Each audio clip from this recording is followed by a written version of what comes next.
Brooks, Your Honor? Sure. Thank you.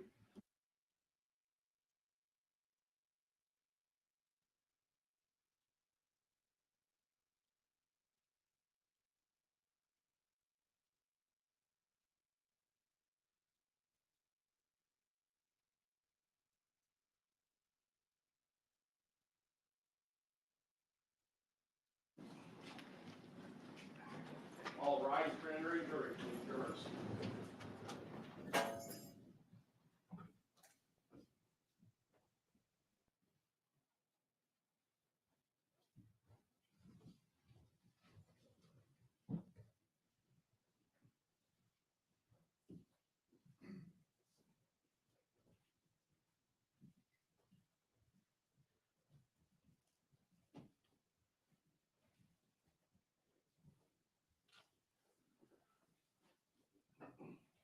Good morning, ladies and gentlemen. Does the state stipulate to the presence of the panel Yes, Your Honor.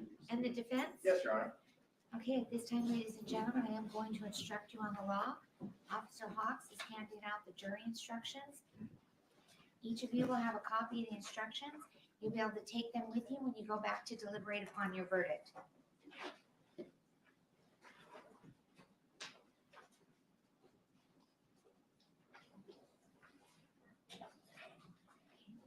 It is now my duty as judge to instruct you in the law that applies to this case. It is your duty as jurors to follow these instructions and to apply the rules of law to the facts as you find them from the evidence.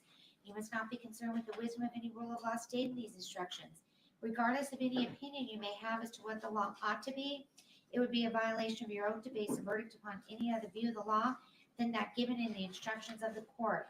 Instruction number 2, if in these instructions any rule, direction, idea is repeated or stated in different ways, no emphasis thereon is intended by me, and none may be inferred by you. For that reason, you are not to single out any certain sentence or any individual point or instruction and ignore the others, but you are to consider all the instructions as a whole and regard each in the light of all the others. The order in which the instructions are given has no significance as to their relative importance. Number 3, an indictment is but a formal method of accusing a person of a crime and is not of itself any evidence of his guilt. In this case, it is charged an indictment that on or about the 2nd day of September 2022 within the county of Clark, state of Nevada, contrary to the form, force, and effect of statutes in such cases made and provided, and against the peace and dignity of the state of Nevada, the defendant committed the crime of murder with use of a deadly weapon, victim 60 years of age or older, as follows: did willfully, unlawfully, with malice aforethought, kill Jeffrey Gearman, who was 60 years of age or older, with use of a deadly weapon, to wit, a knife, by stabbing the said Jeffrey Gearman multiple times about the body, the said killing having been 1, willful, deliberate, and premeditated, and or 2, perpetrated by lying in wait for the said Jeffrey Gearman, and or 3, perpetrated by abuse of an older person. It is the duty of the jury to apply the rules of law contained in these instructions to the facts of the case and determine whether or not the defendant is guilty of the offense charged. Number 4, murder is the unlawful killing of a human being with malice aforethought, either express or implied. The unlawful killing may be effected by any of the various means by which death may be occasioned. Number 5, malice aforethought means the intentional doing of a wrongful act without legal cause or excuse, or what the law considers adequate provocation. The condition of mind described as malice aforethought may arise from anger, hatred, revenge, or from particular ill will, spite, or grudge toward the person killed. It may also arise from an unjustifiable or unlawful motive or purpose to injure another, proceeding from a heart fatally bent on mischief, or with reckless disregard of consequences and social duty. Malice aforethought does not imply deliberation or the lapse of any considerable time between the malicious intention to injure another and the actual execution of the intent, but denotes an unlawful purpose and design as opposed to accident and mischance. Number 6, express malice is that deliberate intention unlawfully to take away the life of a human being which is manifested by external circumstances capable of proof. Malice may be implied when no considerable provocation appears, or when all of the circumstances of the killing show an abandoned and malignant heart. Number 7, the indictment alleges alternative theories of murder of the first degree, as allowed by law. In addition to willful, deliberate, premeditated murder, the indictment alleges the defendant committed the murder by means of lying in wait and or by abuse of an older person. Number 8, one theory of murder of the first degree is murder which is perpetrated by means of any kind of willful, deliberate, and premeditated killing. All three elements, willfulness, deliberation, and premeditation, must be proven beyond a reasonable doubt before an accused can be convicted of first-degree murder under the theory of liability. Number 9, willfulness is the intention to kill. There need be no appreciable space of time between formation of the intent to kill and the act of killing. Number 10, deliberation is the process of determining upon a course of action to kill as a result of thought, including weighing the reasons for and against the action, considering the consequences of the actions. A deliberate determination may be arrived at in a short period of time, but in all cases, the determination must not be formed in passion, or if formed in passion, it must be carried out after there has been time for the passion to subside and deliberation to occur. A mere unconsidered and rash impulse is not deliberate, even though it includes the intent to kill. Number 11, premeditation is a design, a determination to kill distinctly formed in the mind by the time of the killing. Premeditation need not be for a day, an hour, or even a minute. It may be as instantaneous as successive thoughts of the mind. For if the jury believes from the evidence that the act constituting the killing has been preceded by and has been the result of premeditation, no matter how rapidly the act follows the premeditation, it is premeditated. Number 12, the law does not undertake to measure in units of time the length of the period during which the thought must be pondered before it can ripen into an intent to kill, which is truly deliberate and premeditated. The time will vary with different individuals and under varying circumstances. The true test is not the duration of time, but rather the extent of the reflection. A cold, calculated judgment and decision may be arrived at in a short period of time, but a mere unconsidered and rash impulse, even though it includes an intent to kill, is not deliberation and premeditation, as will fix an unlawful killing as murder of the first degree. Number 13, another theory of murder of the first degree is murder perpetrated by means of lying in wait. The elements necessary to constitute lying in wait are watching, waiting, and concealment from the person killed with the intention of inflicting serious bodily injury upon such person or of killing such person. Nothing requires that the lying in wait exist for or consume any particular period of time before the act which causes the death. It is only necessary that the act causing death be preceded by and the outgrowth of lying in wait. Where a killing is accomplished after lying in wait, the state is not required to prove premeditation or deliberation. The killing constitutes murder of the first degree so long as it was committed with malice, either express or implied. Number 14, another theory of murder of the first degree is a kind of murder which carries with it conclusive evidence of malice aforethought. One of these classes of murder is murder committed in the perpetration or attempted perpetration of abuse of an older person. Therefore, a killing which is committed in the perpetration or attempted perpetration of abuse of an older person is deemed to be murder of the first degree, whether the killing was intentional or unintentional or accidental. This is called the felony murder rule. The intent to perpetrate or attempt to perpetrate abuse of an older person must be proven beyond a reasonable doubt. Number 15, any person who abuses an older person is guilty of abuse of an older person. Abuse means willfully causing unjustifiably pain or injury or mental suffering to an older person. An older person is defined in Nevada as 60 years of age or older. Number 16, although your verdict must be unanimous as to the charge, you do not have to agree on the theory of guilt or liability. Therefore, even if you cannot agree on whether the facts establish the defendant is guilty of willful, deliberate, and premeditated murder, murder by means of lying in wait, or felony murder by means of abuse of an older person, so long as all of you agree that the evidence establishes the defendant's guilt of murder in the first degree, your verdict shall be murder of the first degree. Number 17, all murder which is not murder of the first degree is murder of the second degree. Murder of the second degree is murder with malice aforethought, but without the admixture of premeditation and deliberation, nor by means of lying in wait or by means of elder abuse. Number 18, you are instructed that if you find the state has established that the defendant has committed first-degree murder, you shall select first-degree murder as your verdict. The crime of first-degree murder includes the crime of second-degree murder. You may find the defendant guilty of second-degree murder if, 1, you have not found beyond a reasonable doubt that the defendant is guilty of murder of the first degree, and 2, all 12 of you are convinced beyond a reasonable doubt the defendant is guilty of the crime of second-degree murder. If you are convinced beyond a reasonable doubt that the crime of murder has been committed by the defendant, but you have a reasonable doubt whether such murder was of the first or of the second degree, you must give the defendant the benefit of that doubt and return a verdict of murder of the second degree. Number 19, you are instructed that if you find the defendant guilty of first or second degree murder, you must also determine whether or not a deadly weapon was used in the commission of the crime. If you find beyond a reasonable doubt that a deadly weapon was used in the commission of such an offense, then you shall return the appropriate guilty verdict reflecting with use of a deadly weapon. If, however, you find that a deadly weapon was not used in the commission of such an offense, but you find that it was committed, then you shall return the appropriate guilty verdict reflecting that a deadly weapon was not used. Number 20, deadly weapon means any instrument which, if used in the ordinary manner contemplated by its design and construction, will or is likely to cause substantial bodily harm or death, or any weapon, device, instrument, material, or substance which, under the circumstances in which it is used, attempted to be used, or threatened to be used, is readily capable of causing substantial bodily harm or death. 21, the state is not required to have recovered the deadly weapon used in an alleged crime or to produce the deadly weapon in court at trial to establish that a deadly weapon was used in the commission of the crime. Number 22, in arriving at your verdict in this case as to whether the defendant is guilty or not guilty, the subject of penalty or punishment is not to be discussed or considered by you and should in no way influence your verdict. If your verdict is murder of the first degree, you will, at a later hearing, determine the issue of penalty or punishment. Number 23, to constitute the crime charged, there must exist a union or joint operation of an act forbidden by law and an intent to do the act. The intent with which an act is done is shown by the facts and circumstances surrounding the case. Do not confuse intent with motive.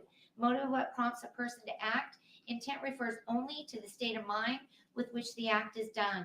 Motive is not an element of the crime charged, and the state is not required to prove a motive on the part of the defendant in order to convict. However, you may consider evidence of motive or lack of motive as a circumstance in the case. Number 24, the defendant is presumed innocent until the contrary is proved. This presumption places upon the state of Nevada the burden of proving beyond a reasonable doubt every element of the crime charged and that the defendant is a person who committed the offense. A reasonable doubt is one based on reason. It is not mere possible doubt, but is such a doubt as would govern or control a person in the more weighty affairs of life if the minds of the jurors, after the entire comparison and consideration of all the evidence, are in such a condition that they can say they feel an abiding conviction of the truth of the charge, there is not a reasonable doubt. Doubt to be reasonable must be actual, not mere possibility or speculation. If you have a reasonable doubt as to the guilt of the defendant, he is entitled to a verdict of not guilty. Number 25, the evidence which you are to consider in this case consists of the testimony of the witnesses, the exhibits, and any facts admitted or agreed to by counsel. There are two types of evidence, direct and circumstantial. Direct evidence is the testimony of a person who claims to have personal knowledge of the commission of the crime which has been charged, such as an eyewitness. Circumstantial evidence is the proof of a chain of facts and circumstances which tend to show whether the defendant is guilty or not guilty. The law makes no distinction between the way to be given either direct or circumstantial evidence. Therefore, all of the evidence in the case, including the circumstantial evidence, should be considered by you in arriving at your verdict. Statements, arguments, and opinions of counsel are not evidence in the case. However, if the attorney stipulates to the existence of a fact, you must accept the stipulation as evidence and regard that fact as proved. You must not speculate to be true any insinuations suggested by a question asked a witness. A question is not evidence and may be considered only as it supplies meaning to the answer. You must disregard any evidence to which an objection was sustained by the court and any evidence orders stricken by the court. Anything you may have seen or heard outside the courtroom is not evidence and must also be disregarded. Number 26, in this trial, you heard evidence of other acts regarding the defendant, Mr. Tejas, in the articles written by Jeff Gehrman. You are not to conclude from this evidence the defendant is a person of bad character or is predisposed to commit crimes. Number 27, the credibility or believability of a witness should be determined by their manner upon the stand, their relationship to the parties, their fears, motives, interests, or feelings, their opportunity to have observed the matter to which they testified, the reasonableness of their statements, and the strength or weakness of their recollections. If you believe a witness has lied about any material fact in the case, you may disregard the entire testimony of that witness or any portion of their testimony which is not proved by other evidence. Number 28, witnesses who have special knowledge, skill, experience, training, or education in a particular subject have testified to certain opinions. This type of witness is referred to as an expert witness. In determining what weight to give an opinion expressed by an expert witness, you should consider the qualifications and believability of the witness, the facts or materials upon which the opinion is based, and the reasons for each opinion. Opinion is only as good as the facts and reasons on which it is based. If you find that any fact has not been proven or has been disproved, you may consider that in determining the value of the opinion. Likewise, you must consider the strength or weaknesses of the reasons on which it is based. You are not bound by any opinion. Give each opinion the weight you find it deserves. You may disregard any opinion if you find it to be unreasonable. Number 29, although you are to consider only the evidence in the case and reaching a verdict, you must bring to the consideration of the evidence your everyday common sense and judgment as reasonable men and women. Thus, you are not limited solely to what you see and hear as the witnesses testify. You may draw reasonable inferences from the evidence which you feel are justified in the light of common experience, keeping in mind such inferences should not be based on speculation or guess. A verdict may never be influenced by sympathy, prejudice, or public opinion. Your decision should be the product of sincere judgment and sound discretion in accordance with these rules of law. Number 30, during your deliberations, you're not to communicate with anyone in any manner regarding the facts and circumstances of this case or its merits, either by phone, email, text, messaging, internet, or other means. You are admonished not to read, watch, or listen to any news or media accounts or commentary about the case. You're not permitted to do any independent research, such as consulting dictionaries, using the internet, or any other reference materials. You are further admonished not to conduct any investigation, test a theory of the case, recreate any aspects of the case, or in any other manner investigate or learn about the case on your own. Number 31, when you retire to consider your verdict, you must first select one of your members to act as foreperson who will preside over your deliberation and will be your spokesperson in court. During your deliberation, you will have all the exhibits admitted into evidence, these written instructions, and forms of verdict prepared for your convenience. Your verdict must be unanimous. As soon as you agree upon a verdict, the foreperson shall sign and date the verdict form and return with it to this room. Number 32. Now you will listen to the arguments of counsel, who will endeavor to aid you to reach a proper verdict by refreshing in your minds the evidence and by showing the application thereof to the law. But whatever counsel may say, you will bear in mind it is your duty to be governed in your deliberation by the evidence as you understand it and remember it to be, and by the laws given to you in these instructions, with the sole fixed and steadfast purpose of doing equal and exact justice between the defendant and the state of Nevada. The state may open and close the arguments. Thank you, Your Honor.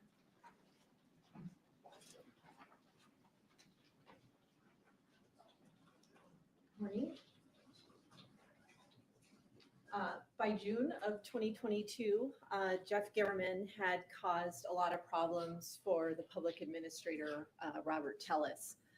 He had written articles accusing Mr. Tellis of an inappropriate relationship. He had written that he was bullying in the office and had created a hostile environment in the public administrator's office. He had written an article saying that the management of Mr. Tellis was so bad that the county had to bring in a private consultant in order to assist with the management of an 8-person office. After Mr. German wrote those articles, Mr. Tellis lost his primary race and would not be the public administrator after that. And not just that he lost the race, he lost the race to a rival within the public administrator's office itself. And from the text messages of Mr. Tellis, we learned that this was deeply, deeply troubling for him. He wrote to Mr. German, "I don't know what to say. I told you how much this all impacted me. You heard from employees who are being harassed by these people, provided you," I think this is a typo, "proof that I was doing my best to actually smooth things over. I had to make hard decisions. Still, you wrote an article that makes it sound like I'm the guilty one. That wasn't fair or balanced." He told Mr. Gehrman, "I'm distraught right now. Clearly there are typos in my message." He told Mr. Gehrman that he was adding to the pressure of his life. "I've done so much for that office. I've told you that I've been followed and that I caught Rita following me." Mr. Tellis lost his primary race and would not be the public administrator after that. And not just that he lost the race to a rival within the public administrator's office itself. And from the text messages of Mr. Tellis, we learned that this was deeply, deeply troubling for him.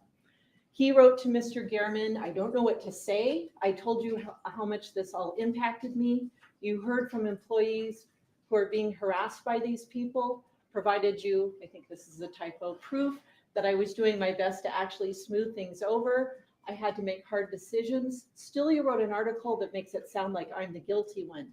That wasn't fair or balanced." He told Mr. Gehrman, "I'm distraught right now. Clearly there are typos in my message." He told Mr. Gehrman that he was adding to the pressure of his life. "I've done so much for that office. I've told you that I've been followed and that I caught Rita following me. You decided to take it on her word that she wasn't. However, clearly she was. It seems to me that you valued sensationalism or the value of a potential takedown than actually telling the truth. Thank you for helping him drop more pressure on my life." Now, Mr. Gehrman's response was a response that you get probably from many reporters. He says, "Sorry you feel that way. My editors and I feel the story is fair and balanced." Mr. Tellis's response, "I don't know that you could truly feel that. You have concrete proof I provided you of what is really going on. You acknowledged much of it. You mentioned none of it. If telling yourself that you were fair helps you sleep at night while you're trying to destroy good people, that's your prerogative." And Mr. Tellis does attempt to fight back from these articles. On his campaign website, he posts this letter discrediting the paper and discrediting the allegations in those articles written by Mr. Gehrman. He goes on Twitter and he accuses Mr. Gehrman of being a bully. He says Mr. Gehrman had threatened him.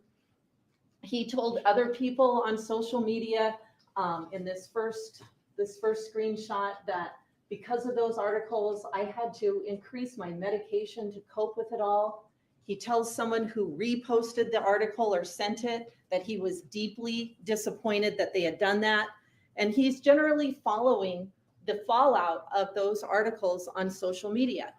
But the reality is he lost that primary election after those articles were written, and he attributed it to the articles written by Jeff Gehrman. He told his best employee, Nicole Lofton, unfortunately, too many people bought the lies. He told his best employee, Nicole Lofton, "I'm so sorry. I'm devastated that everything we worked for is going to be done. I hate them and what they did."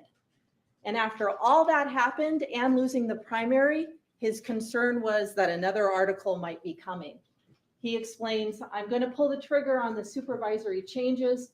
I'm going to go with the original plan. I think if I do any more than that, they will say I'm interfering with operations." And then he added, "She is probably trying to get fodder to pass to the reporter." And he sent another text after that there's more garbage being gathered for a news article. And Mr. Tellis testified to you that after the primary took place, he actually half drafted, he didn't file it, a lawsuit where he was going to sue his rival, Rita Reid, and he was going to insinuate in that lawsuit, coincidentally, that there was a conspiracy that caused his problems in the election. If you look at point 21, he wrote, "Upon information and belief, several employees conspired to make false allegations of mistreatment by Mr. Tellis. These employees contacted the Las Vegas Review-Journal to share false and defamatory statements in support of news articles against Mr. Tellis." So he was clearly incredibly upset that those articles were written and that it resulted in him losing that primary. In July, Jeff German, though, isn't done with his stories and his examination of what is going on with Mr. Tellis and the public administrator's office.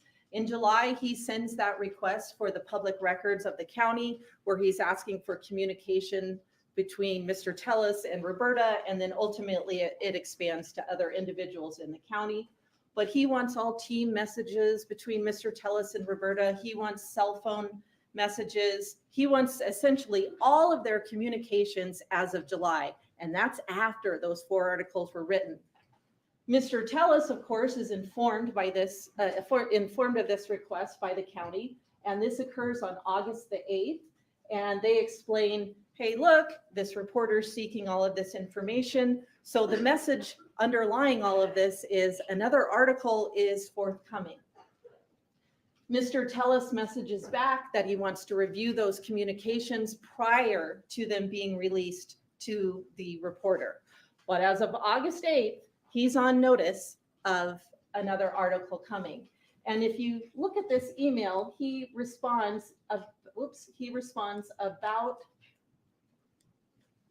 20 minutes after that first email was sent to him. Now, looking at the August calendar, you can see that on August the 8th, that's when he receives the notification of the public records request. And by August the 12th, there are images from Google Maps of Jeff German's neighborhood, Bronze Circle.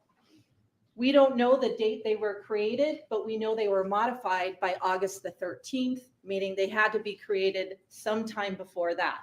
Now, this doesn't mean that Mr. Tellis physically went to Bronze Circle on the days leading up to the modification date of the 13th. It simply means that he went and accessed Google Maps, and Bronze Circle is the area that was searched and accessed by his phone. And those images are, of course, where Jeff German lives.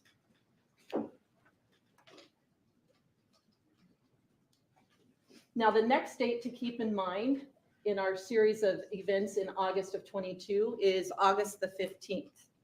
In August the 15th, that is when there's images of all of those cars that are kind of driving along the access road to Jeff German's neighborhood. Now, once again, we have a modification date. That doesn't mean that the images were all taken on the 15th, but they had to exist before the 15th to be modified on that date. And if you recall, Detective Gaddis figured out where this was, and it's right off of Mr. German's neighborhood. His house is right here on Bronze Circle, and she figured out by looking at the photographs where it was located in Las Vegas. And she figured out it was located right at this Popeyes parking lot, and that slanted wall ends up being in almost all of the images. And there are a lot of them, of several cars driving by the access road to Mr. German's house. So we have the notification on the 8th. We have accessing Google Maps on the 12th. We have those screenshots of all of those vehicles in conjunction with Mr. German's neighborhood by the 15th. And then by the 23rd, there have been searches of Mr. German's personal information on Mr. Tellis's computer. This is Mr. Tellis's work computer at his desk. If you look at the screen on the right, you can see like there's a bottle of hand sanitizer, there's an arrow pointing to it. Here's a closer view. And the screenshots from his phone, you can see that the same cap to that bottle is in the screenshot as well. So these were clearly taken on his work computer while he was at work. And you can see that he's looking up personal information of Mr. German, the kind of car he drives. He ultimately is able to get the address of 7216 off his work computer. And once again, those photos were in existence by August the 23rd of 2022. So all of those events, the notification, the accessing of Bronze Circle on Google Maps, the screenshots of the car, and then using the work computer to access personal information of Jeff German all occurs in August of 2022. Moving to September, that's when Mr. Tellis on September the 1st receives notification that the county is getting ready to release all of those documents that were subject to the public records request. He's notified and Ms. Kennan is notified on September the 1st of 2022, and the murder's the very next day. It's about 15 hours later. Now we know that on the morning of the 2nd, Mr. Tellis left his house and proceeded into the area of Mr. Garriman's neighborhood, and that he kind of meanders around there, but ultimately ends up on those cross streets and then proceeds on foot to Mr. Garriman's residence. Mr. Tellis's residence is at the top of the screen there on Spanish Steps. He goes down that Silk Tassel Road and then goes on Red Hills Road.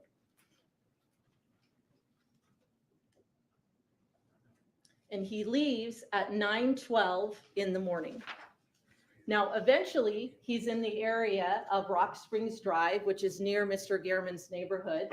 The time on that video is incorrect. It says 9:42 a.m. But you heard from Detective Mogg that the corrected time for that particular camera is 10:26. So he's in the area of Mr. Garriman's neighborhood at about 10:26 a.m. in the morning. What's the next thing that happens? Well, you know that this is Mrs. Tellis's Apple Watch, and she sends that message to Mr. Tellis at 10:35 a.m. You can kind of see it says Friday, 10:35 a.m. And the message is, where are you? Well, he's sitting in Mr. Garriman's neighborhood, so he's not answering this text message. That text message goes unanswered. Mr. Tellis at 10:40 a.m. is now on Wintergreen Drive, which is the cross street to Bronze Circle. He's on Wintergreen Drive at about 11 a.m. and the murder itself takes place at about 11:18 a.m. Then Mr. Tellis is back at his own neighborhood by 11:51 a.m. And this is video from that Piggott Elementary School, which Detective Mogg indicated that that timestamp is correct. And what does he do? He gets back at 11:51 a.m. and then he's able to get his BMW and proceed to Planet Fitness.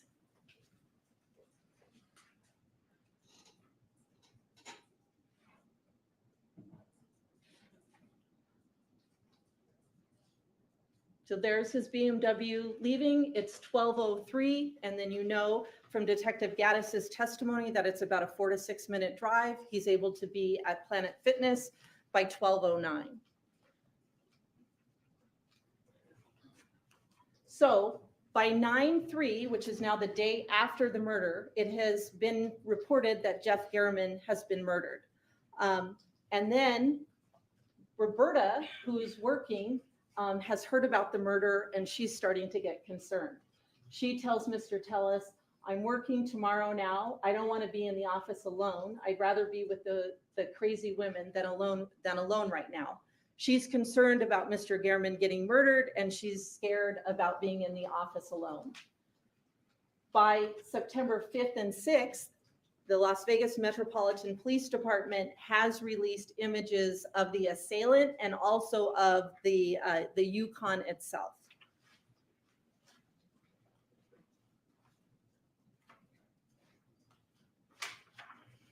And Roberta becomes even more concerned. She messages Mr. Tellis, Rob, WTF, please do not be driving your Yukon around for a while. This is on the September the 6th.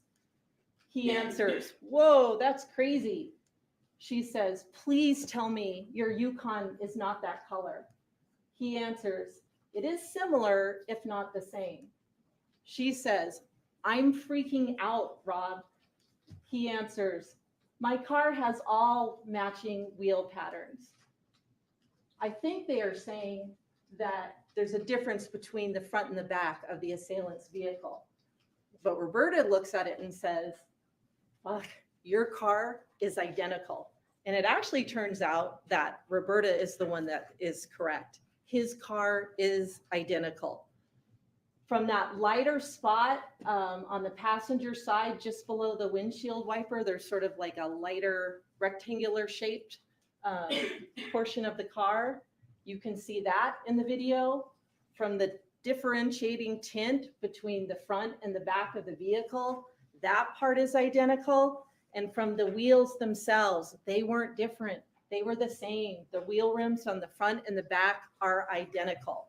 It is his Yukon. He is the one who committed the murder. So let's talk about the charge of murder. Murder is the unlawful killing of a human being with malice aforethought, either expressed or implied. And all that means is an act of ill will. When you go back to deliberate, you'll be asked two overarching general questions about the crime. And those are, was a deadly weapon used in the commission of the crime? And was the victim of the crime 60 years of age or older? So as you heard from Judge Levitt, a deadly weapon is simply an object capable of causing substantial bodily harm or death. We obviously have that in this case. The knife wounds inflicted on Mr. Gehrman were definitely not caused by human hands, and they were capable of causing substantial bodily harm or death, because that's ultimately what happened. You may be asking, well, where is it? Like that knife didn't come to court. But the instructions tell you that the state is not required to have recovered a deadly weapon used in an alleged crime or to produce it at trial. You just have to be able to gather from the evidence that a deadly weapon was used. Obviously, the injuries of Mr. Gehrman indicate that this was not caused by human hands. A deadly weapon was used to accomplish his murder. So that overarching question about the crime is probably an easy one to answer. Probably the easiest one after that is, was Mr. Gehrman over 60 years old at the time the crime occurred? And he was 69 years old at the time it occurred. So let's talk about first degree murder. As Judge Levitt explained to you, there are three theories, three pathways that you can reach a verdict of first degree murder. The first one is a willful, deliberate, and premeditated murder. The second one is murder perpetrated by means of lying in wait. And the third one is murder perpetrated during the course of elder abuse. Now, the first form of first degree murder is probably the one you're the most familiar with. And that is a murder that is willful, deliberate, and premeditated. And you'd have to find all of those elements in order to find Mr. Tellis guilty under that theory of first degree murder. So let's talk about what each of these mean. Willfulness is very simple. It's simply an intent to kill. Do your actions demonstrate an intent to kill?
So this part of the video takes about 2 minutes. The entire time of that 2 minutes, Mr. Tellis is attacking Mr. Garriman with a weapon. So that demonstrates an intent to kill. He's stabbing him repeatedly. Mr. Garriman is clearly trying to fight back, but Mr. Tellis doesn't stop. It keeps going and going and going. And it's kind of a long time to be inflicting injuries on another individual. He finally walks out on the side.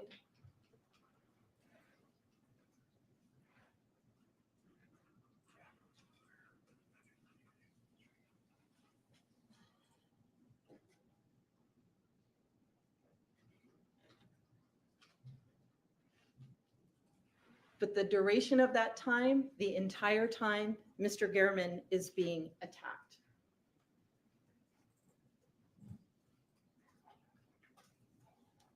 So let's talk about deliberation, which is the second element. Deliberation is determining upon a course of action to kill as a result of thought, including weighing the reasons for and against the action. Well, what do we know about Mr. Tellis's actions prior to the murder? Well, we know back in August, when he got notification that another story was likely coming, he kind of goes into research mode on Mr. Garriman, where he's located, what kind of car he might be driving, searches on his computer. All of that demonstrates deliberation. Even if you didn't have all of these actions back in August, the length of time of the actual attack itself is sort of a shorter version demonstrating a course of action to kill, right?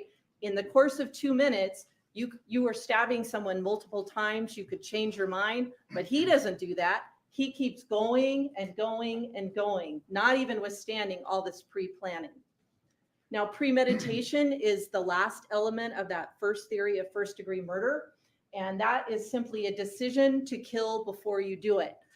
Before you came in and sat as jurors, you may have thought that premeditation is always a case of pre-planning and months in advance and that sort of thing. And that is definitely a case of first-degree murder and kind of exactly what we have in this case.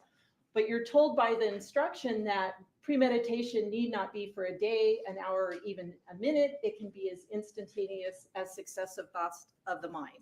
So what that instruction tells you is, in the law of Nevada, for premeditation, if I make a decision to kill you and I do it a month from now, that's premeditation. If I make a decision to kill and I do it a week from now, that's premeditation. If I do it an hour later, it's premeditation. If I do it a minute later, it's premeditation. If I do it a second later, it's still premeditation. And you have a video of the attack on Mr. Garriman, and clearly there's a decision made to kill him. But beyond that, you also know that Mr. Tellis took the step of leaving his phone at home prior to the murder. That's indication of premeditation and planning.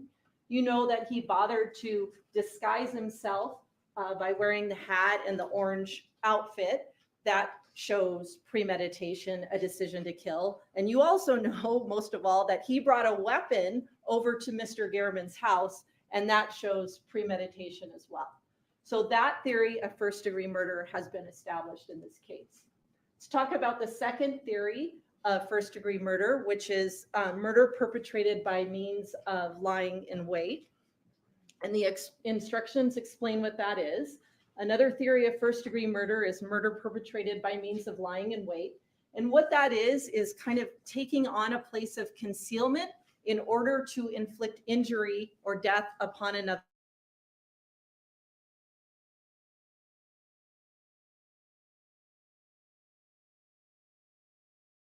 Killed with the intention of inflicting serious bodily harm upon, or serious bodily injury upon such person, or of killing such a person.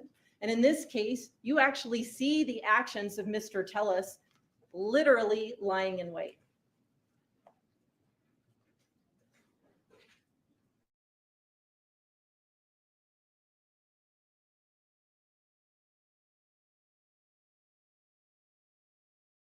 And recedes to the back in order to be in a place of concealment in order to attack him later on. And that is literally lying in wait.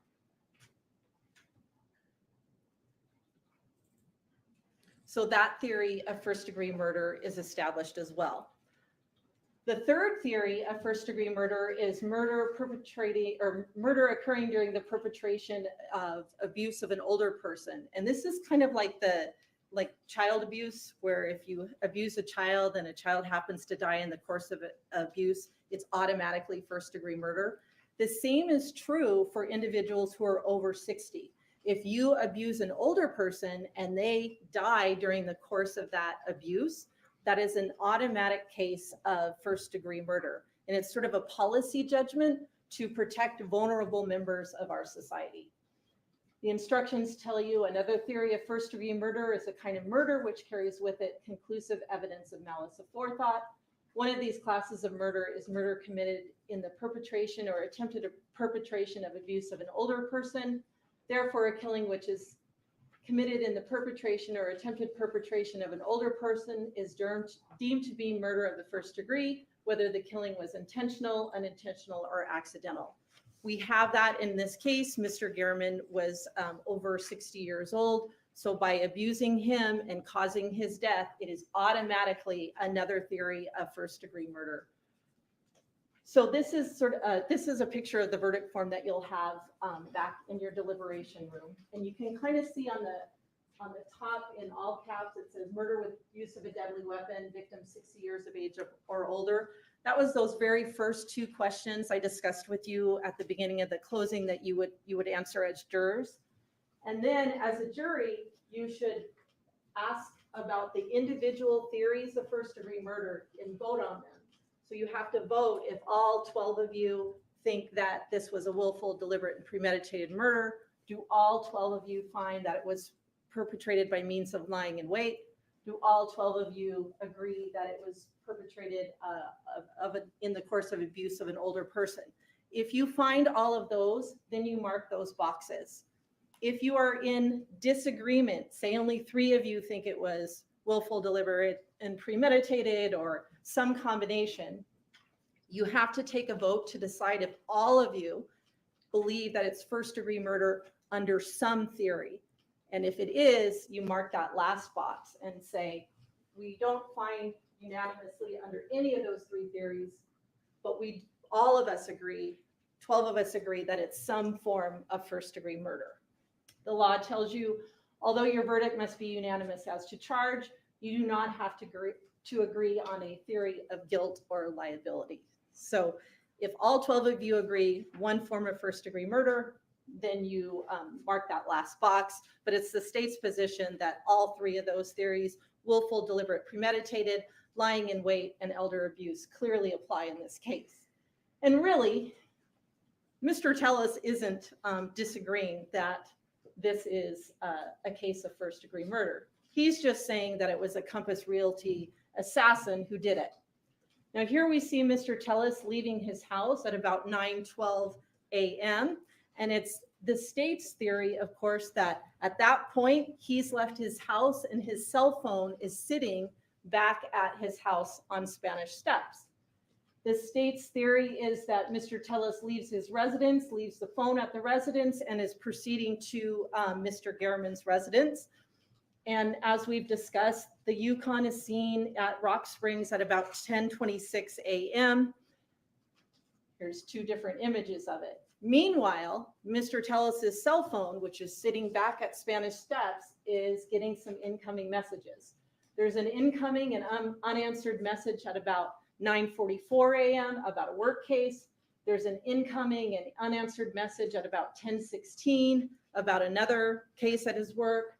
There's an incoming unanswered message from his wife saying, "Where are you?" at 10:36 a.m.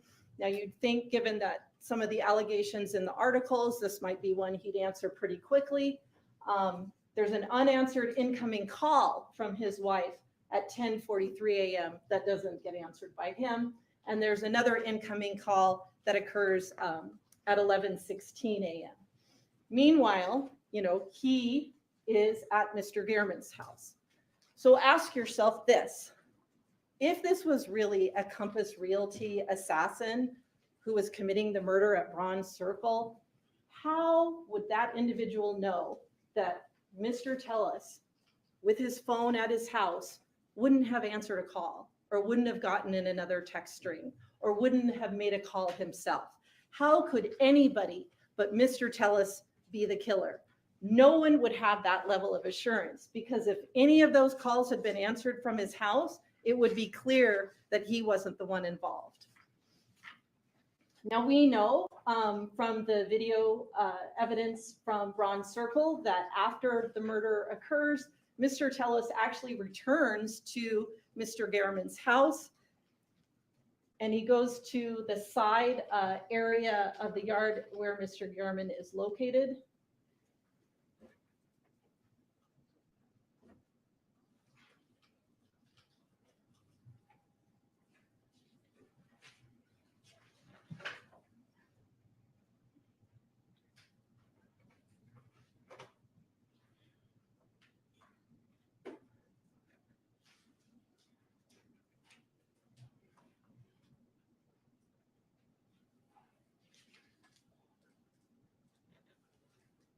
And then he returns back to the Yukon.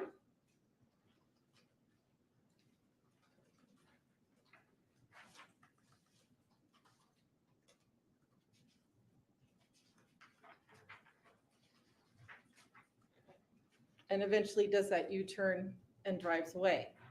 But if you're wondering why there isn't blood in the Yukon, he had to walk all the way out of that crime scene, and anything that had been deposited on his shoes would have come off in the rocks. Besides that, the crime scene itself is not drenched in blood on the ground. These are Mr. Garriman's shoes. There is some blood on them, but they're not exactly drenched, and he's the victim. So after Mr. Tellis leaves Bronze Circle for the second time, he goes east, he goes on Wintergreen, he goes on Washington, he goes on Rampart, he goes on Apple, and he goes back to his neighborhood at 11:51, and then he leaves again to go to Planet Fitness at about 12:03.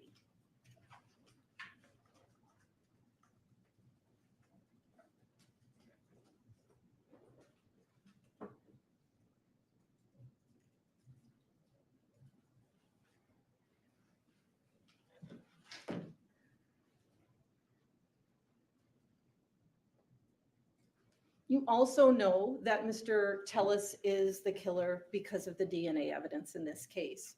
Remember how this comes into play. They collect the samples from the scene, and the Metro DNA analyst has this result of foreign DNA being present on September the 5th. They haven't even collected a DNA sample from Mr. Tellis until the 7th. So it's not like Metro or Compass Realty has a sample of Mr. Tellis's DNA to come insert in this crime scene. It's Mr. Tellis's DNA in this scene. It's literally on the body of Mr. Garriman. The items from the search warrant also tell you that Mr. Tellis is the person responsible for this crime. Those shoes that were found in the house, they weren't planted, they were hidden. They were cut up. Anyone who planted the shoes would have no reason to cut them up. The cutting up is to benefit Mr. Tellis so he can get rid of them. If you were just planting them, you could leave them alone. And they're clearly his shoes because 1, they're in his house. 2, his DNA is present on them. And if you don't believe that, there's pictures in his phone of those shoes on a day when he apparently went rock climbing. You have the bag that was located, and ultimately the hat as well. And you heard a lot of testimony about how all of this evidence was collected from the scene. There's the detective who physically finds it, working with other detectives who are also doing the search. There's the detective that's assigned to be the scribe, to write down where everything is located. There's a crime scene analyst assigned to photograph it in place. There's DNA analysts who actually analyze the physical evidence after the fact. And all of this occurred, this whole search occurred while his wife is sitting in the house and aware of what they're doing.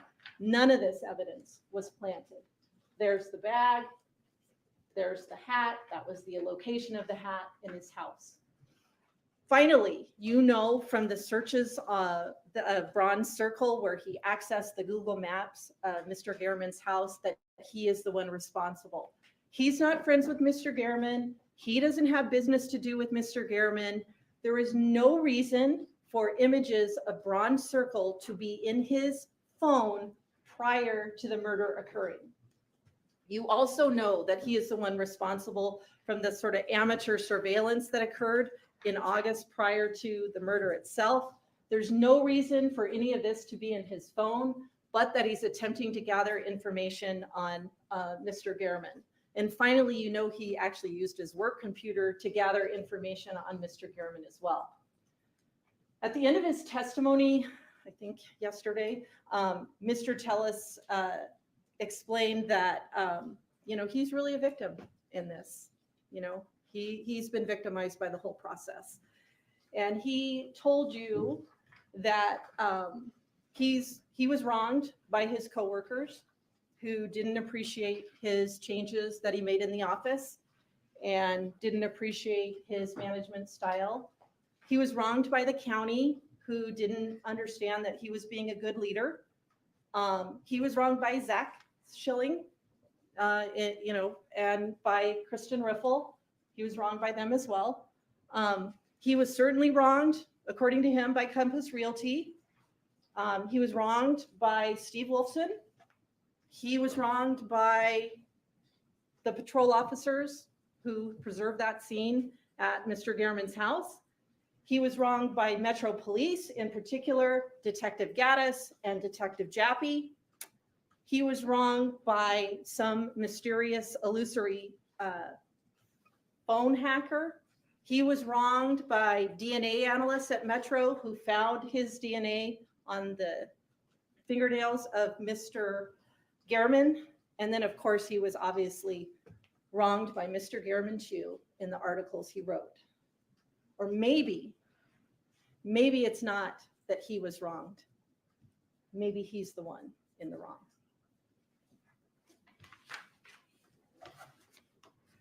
Thank you very much. At this time, we're going to take a 10-minute recess. During this recess, you're admonished not to discuss or communicate with anyone, including your fellow jurors, in a way regarding the case or its merits, either by voice, phone, email, text, internet, or other means of communication or social media, or read, watch, or listen to any news or media accounts or commentary, do research, consult dictionaries, the internet, or reference materials, do any investigation, test a theory, recreate any aspect of the case, or in any other way investigate or learn about the case on your own, or form or express any opinion regarding the case until it's finally submitted to you. We'll be in recess for 10 minutes. Thank you. All rise. Next speaker is adjourned.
Thank you,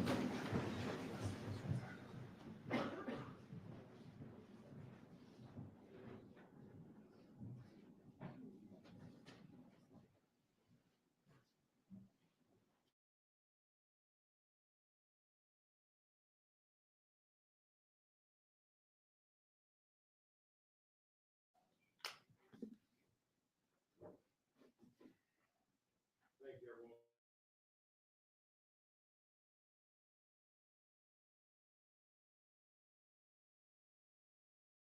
The presence of the panel Yes, Your Honor. and the defense. Yes, Your Honor. Mr. Traskich, you may begin your closing argument. Thank you.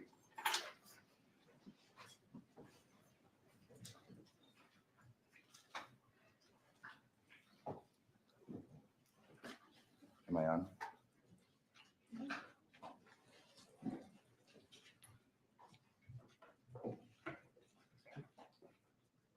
Proof beyond a reasonable doubt. It's the highest standard in this country. It's not presumption, preponderance of the evidence. It's not clear and convincing. It's proof beyond a reasonable doubt. This concept was borrowed from the Old English common law. Our founding fathers thought that it'd be better to let 10 guilty men go free than to wrongfully convict an innocent person. Additionally, I would submit to you that it reflects the reality that very few people have the resources, the means, the wherewithal to prove their innocence. You know, you heard testimony by narrative by the defendant, Mr. Tellis. Generally, you don't discuss a person being in custody, but he testified truthfully from the stand concerning his incarceration. He had testified that he'd been in custody for 2 years and that he wanted to tell you his story. Jury instruction number 27 discusses a witness's manner upon the stand. You and you alone are to judge every witness's credibility. In jury instruction number 3, it states that you are to apply the law to the facts. As we had stated at the beginning of this trial, you are the sole judges of the facts in this case. We had asked you at the beginning if you would keep an open mind, and we're certain that you have. This case is not about who called the most witnesses. The state did. This case is not about who had the most exhibits presented to you. The state did. We had asked you that at the close of evidence and at the end of this trial, if we were to sit at counsel table with Mr. Tellis and not ask a single question, not discuss a single document, not to submit a single document, if you had a doubt, and if it were a reasonable one, he'd be entitled to a verdict of not guilty. Let's talk for a minute what the state hasn't proven. And again, there is no burden whatsoever on that man. Jeff Garman DNA wasn't anywhere but at the scene of the crime. And this is significant because we heard a very able explanation of the state's evidence from their point of view. There was no blood or DNA evidence concerning Mr. Garman in Mr. Tellis's home, in or on his vehicles, in or on his clothing. None of that would implicate Mr. Tellis. There had been discussion on the state's closing wherein there was blood everywhere in this, in the Bronze Circle address. Obviously, it was a stabbing. You can see through the exhibits that you will have with you in the jury room. There was blood everywhere, on the bushes, on the bird dish. Nowhere in Mr. Tellis's vehicle do we find blood. You recall the testimony, blood presumptive negative on both doors on the driver's side, the seat belt, the brake pedal, the gas pedal, the mat, nothing. There was no blood on his person, clothing, anything else. You got no, You didn't hear from any witnesses concerning any personal knowledge to contradict Mr. Tellis's version of the events for September 2nd. There was not a positive identification of the subject vehicle or Mr. Tellis at the scene. There's no evidence whatsoever of any gloves being recovered. And you've seen, and it's fairly clear from the video evidence that you've been presented, that assailant was wearing gloves. There was no recovery of a murder weapon. That vest with the reflective strips, you didn't see that. And the pants, I mean, we had pants that were recovered. You saw the blue pants. Obviously, that didn't bear any evidence to implicate Mr. Tellis. And I would submit to you that the facts and common sense would dictate that had he been the murderer, there'd be evidence of it on these articles, on that getup that that person was wearing on September 2nd. This is a point that I would urge you to consider, because I would submit to you that's crucial in determining whether the state, and again, it's the state alone that bears the burden, has proven their case against Mr. Tellis. There's no surveillance or eyewitness testimony showing that Tellis left his house that day headed to Mr. Gehrman's home. We did hear evidence, and it was uncontroverted, and that came through Detective Gaddis, that on the day of the stop, September 2nd, it's Metro policy to have body cam. The officers that stopped him in relation to the warrant that was obtained with Mr. Jappy's, Detective Jappy's participation, it was issued at 2 a.m. on the 7th. The officers that stopped Mr. Tellis, the officers that detained Mr. Tellis, didn't have the body cam on, and that was requested multiple times. Ultimately, there was an order from Her Honor on July 18th of 2023, and after that order. And you recall going through the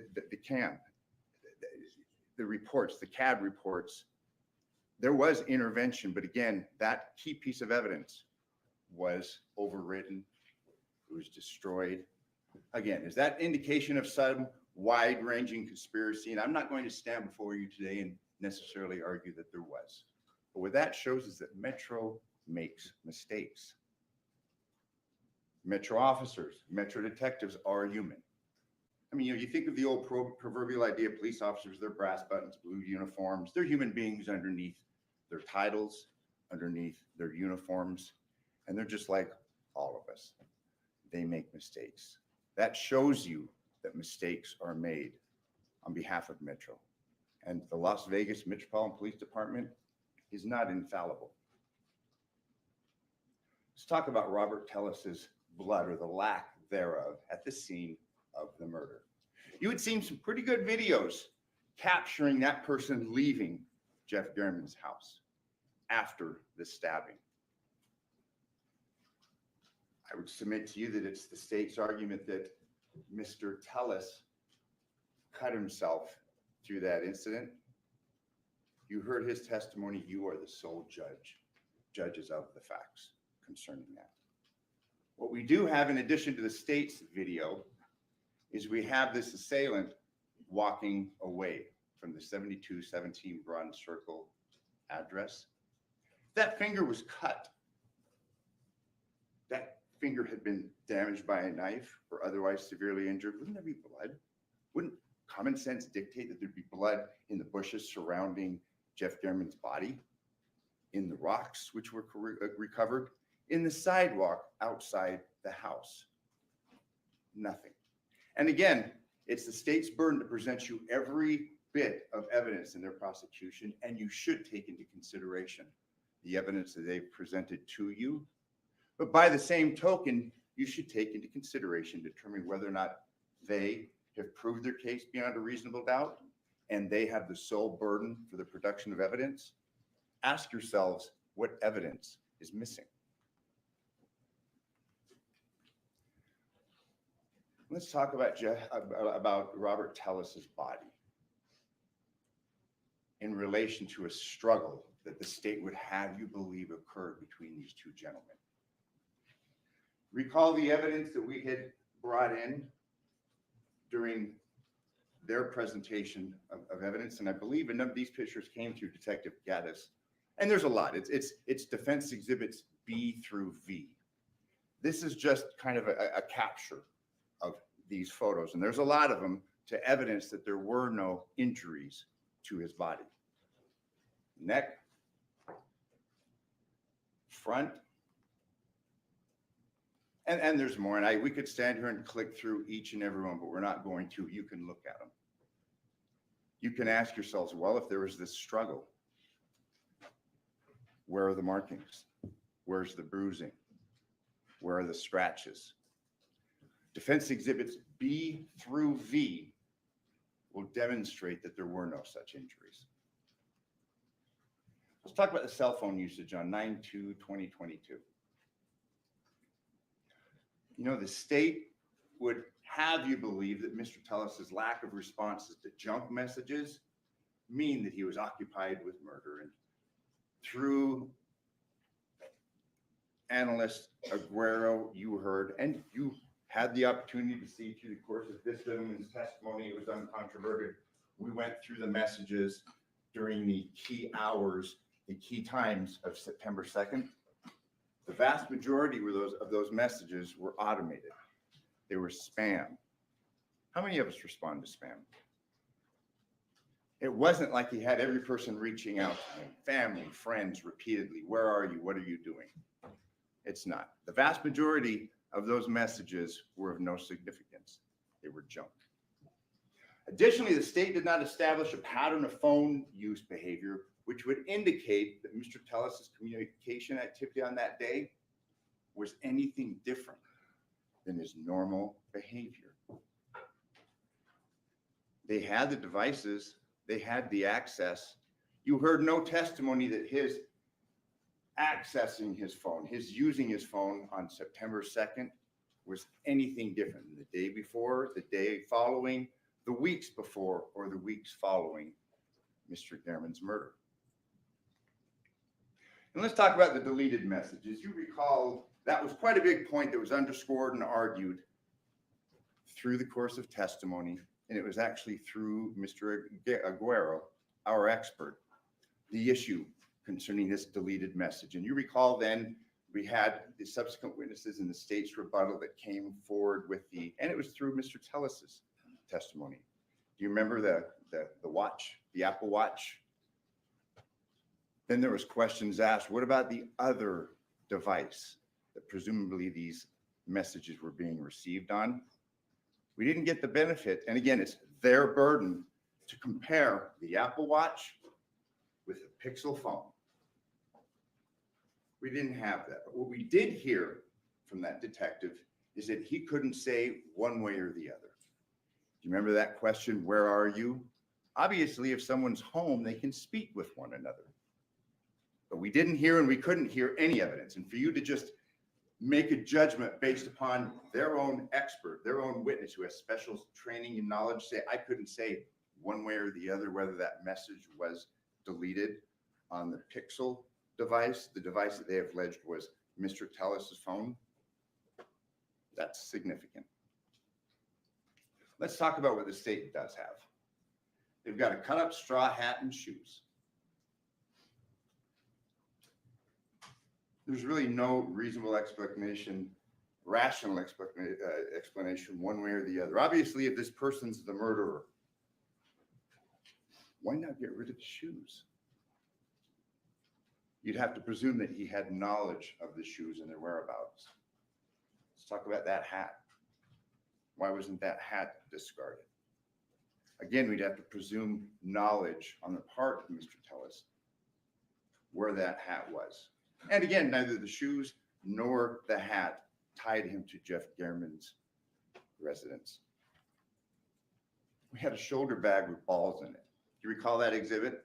We had a basketball and a football that looked like some sawdust, and you'll have all of these exhibits. What's going on with that? I guess you're to use your common sense, which is one of the latter instructions, and assume that this bag is somehow implicated in the murder of Jeff Garriman. And then it winds up in a storage area in the family home with a basketball and a football and what I would submit to you looks like sawdust in the middle of it. The image artifacts from the cache of Robert Tellis's phone, as well as the vehicle and the address inquiries on Mr. Tellis's work computer, it was fairly clear through the course of the testimony that that work computer had access to the Google account that would presumably be accessed by his Pixel phone. If one has password to that, one can have access to the devices. Matt Havaness said that he could not say the date of the cached images on the files of Mr. Tellis's Google Pixel phone. We were shown a calendar. We were to draw inferences. We don't know specifically who accessed, who searched for those images, and we don't know when they were created. And I would submit to you that that's significant, and the state should explain that to you. On Defense Exhibit 03, Robert Tellis's user accounts on Dell Omnipex located the public administrator's office. Again, this is the report. You have it. This is Mr. Aguero's summation of his analysis. Again, it shows that this Google account where these damaging photos and images are shown, it's the same. It's the same account. It can be uploaded, accessed by both the cell phone and the work computer. Obviously, we know what was going on from the testimony of multiple witnesses, what was going on at the public administrator's office and the turmoil. I would submit that's something that you should consider and determine what the facts are and what the state has proven beyond a reasonable doubt. There is a positive DNA hit for Mr. Tellis related to Jeff Garriman's fingernails. And you recall at the beginning of the state's presentation last week, you heard from the crime scene analysts, and I would submit to you that it was fairly clear that there was a little less than an airtight investigation because after all, police officers, detectives, crime scene analysts make mistakes.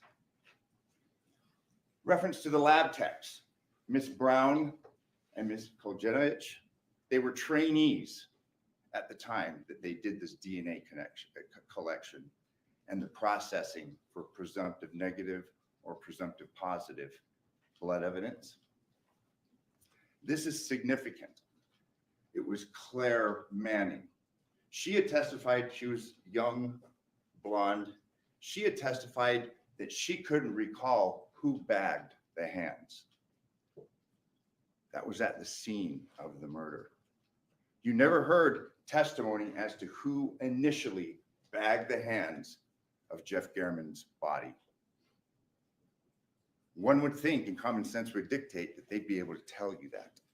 They couldn't, not from a single witness. She testified that she took custody both of the fingernails and the evidence concerning Mr. Tellis, but again, she couldn't tell you who bagged the hands. Again, this Google search on the recipe, you heard that the last day of trial, like that was somehow significant. Do you recall in the recross of the detective, there was at least 2 computers at the Tellis home that were not reviewed. They weren't checked for those recipes. So again, I'd submit to you, we have a wash. Detective Mogg, Christopher Mogg, he's now retired. He's an analyst, he lives in Texas. You recall at the beginning of this trial, he gave what appeared to be fairly detailed testimony concerning the whereabouts of the subject, Denali. Do you recall on cross, it was addressed that at 9:10, that vehicle was entering in from the Piggott Elementary. And again, you saw the map, it's in evidence. You can see that this right here is not the entrance to Mr. Tellis's neighborhood. It's streets away. It's not close.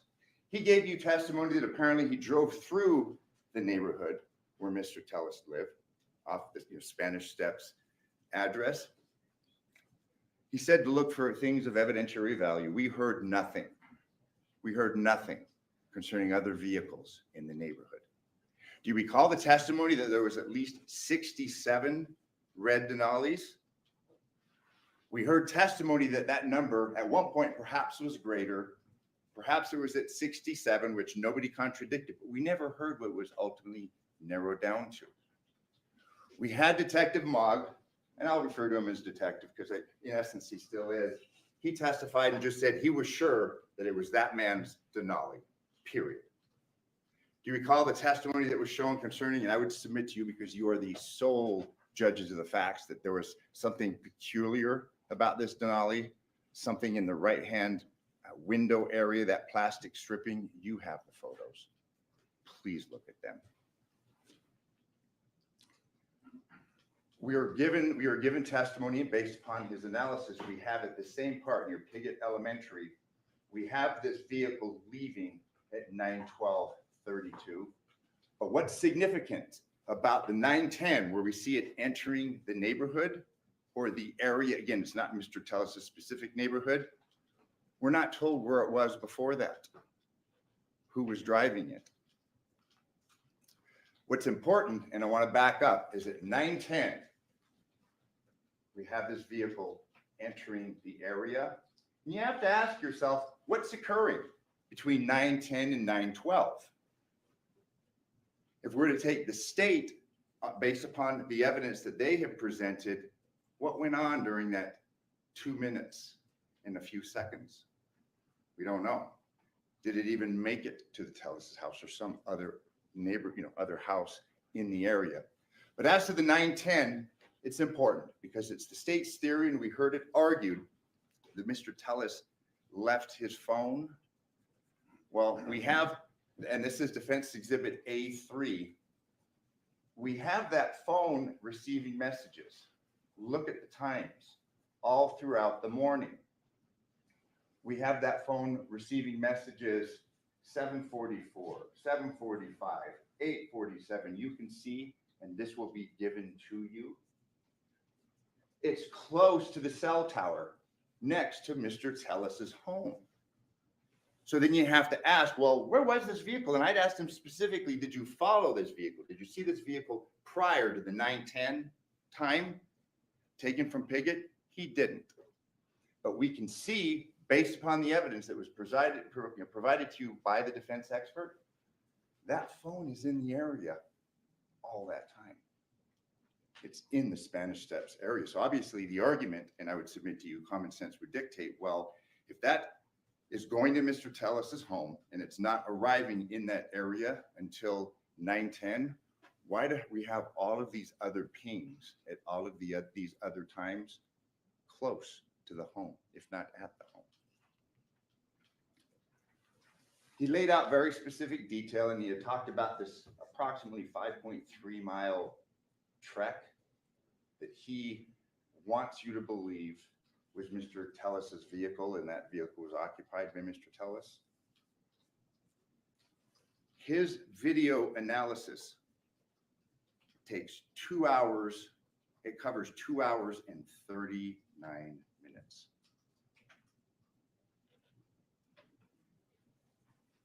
The state couldn't show you what happened during that 2 hour and 39-minute period. 5.3 mile trip to and from.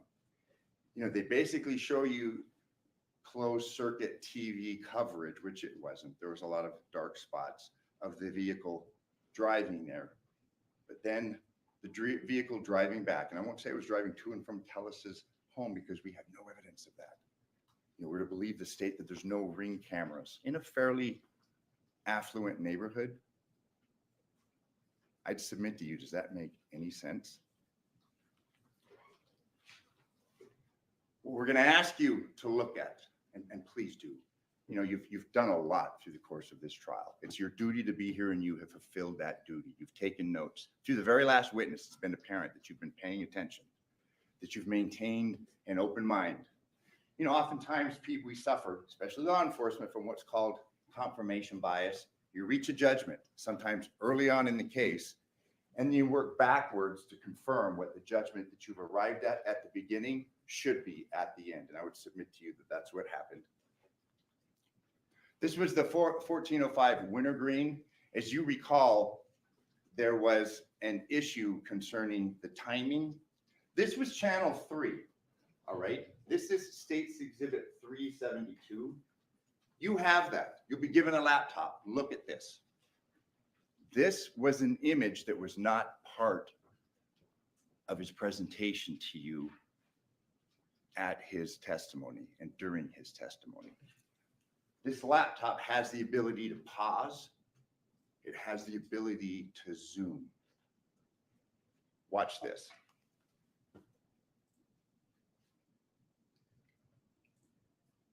We're going to slow this down now.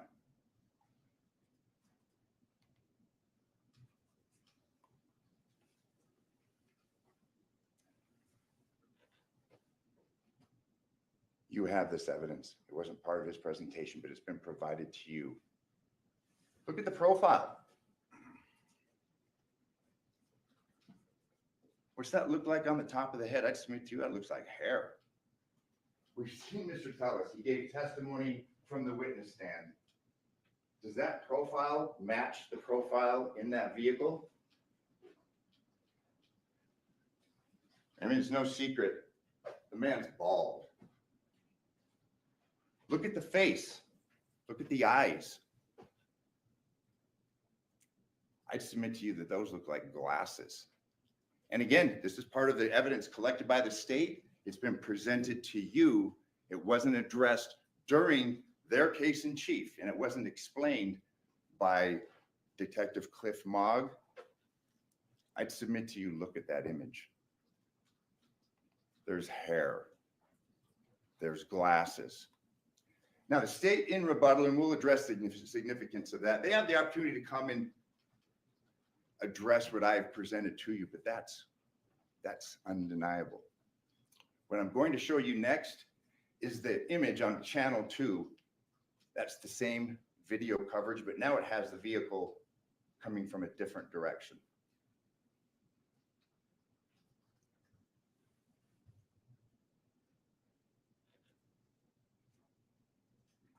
It's parked. Do you remember the testimony from Mr. Martinez? I think it was John Martinez, of no significance. It was fairly unmemorable on that date. He said he saw the person. Nothing caught his attention because nothing was memorable. There's no talk of a disguise. Glasses, nothing. It's bland. Nothing was memorable. Take a look. Oh, hang on.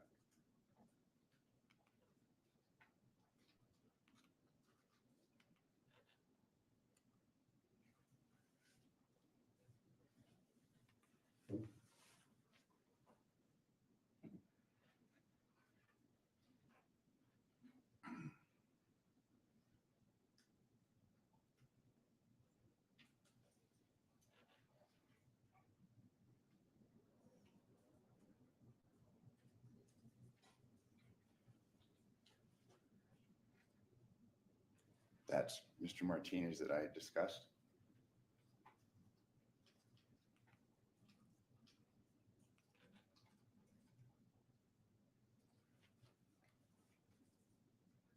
Look at this image.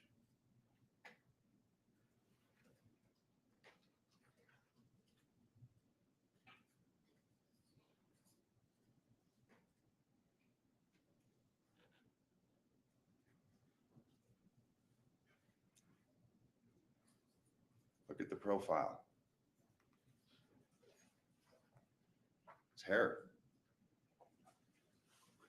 We have 2 captures from 2 different angles.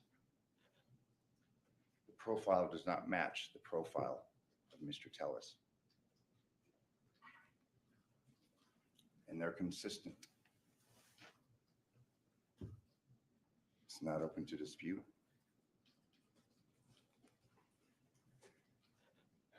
You know, you've heard testimony, and you heard it primarily through Mr. Tellis. You heard it from Nicole Lofton. Mr. Tellis was fairly concerned about the goings-on with Compass Realty in relation to errors. In relation to the trampling upon the legacy of errors by the mismanagement of the properties that were left through intestacy. I would submit to you that Detective Jappy inserted himself into the murder investigation. And again, I want to draw, a couple of arguments from this Compass Realty testimony. I mean, we know that Mr. Tellis was very concerned about Compass Realty. He was the whistleblower. He was concerned about the actions of Compass Realty. During the 2 years that he's in custody, I mean, what would a man do? He's fixated on that. He's ruminating on that. I would submit to you that common sense would dictate, and your experience would dictate, well, he's going to focus on the involvement of individuals who he was focused on prior to his being arrested. I mean, really, what are his alternatives? And again, this goes back to the burden on the state and not the defense. What can he really do when he's locked up? He's going to focus on Compass Realty. It's easy to dismiss him as being crazy. Oh, that's Looney Tunes. But hey, he's been in custody for 2 years. He was worried about Compass Realty prior to being incarcerated. He was worried about the goings on with the old guard, about his work at the public administrator's office for financial reasons. He testified concerning, and you've heard testimony supporting that. Why wouldn't he continue worrying about that? Why wouldn't he keep thinking, well, I'm being framed, I'm being charged with a murder that I don't think I committed, I didn't commit. He's going to focus on what he was focusing on before he was arrested. We heard testimony from Detective Gaddis. Do you recall the exhibits, the information that was presented about the release on September 5th? The video release of that individual walking. They started getting tips. Do you recall the email that was in her 70-page officer's report where she had communicated with Detective Jappy predating that? The first communication that we have on record and that's referenced is September 4th. Detective Jappy, when asked, did you incriminate him? Did you give him, did you give her evidence implicating him in this crime? And he said, I gave her information. But then we heard from Detective Gaddis that she had a communication with him again on September 5th.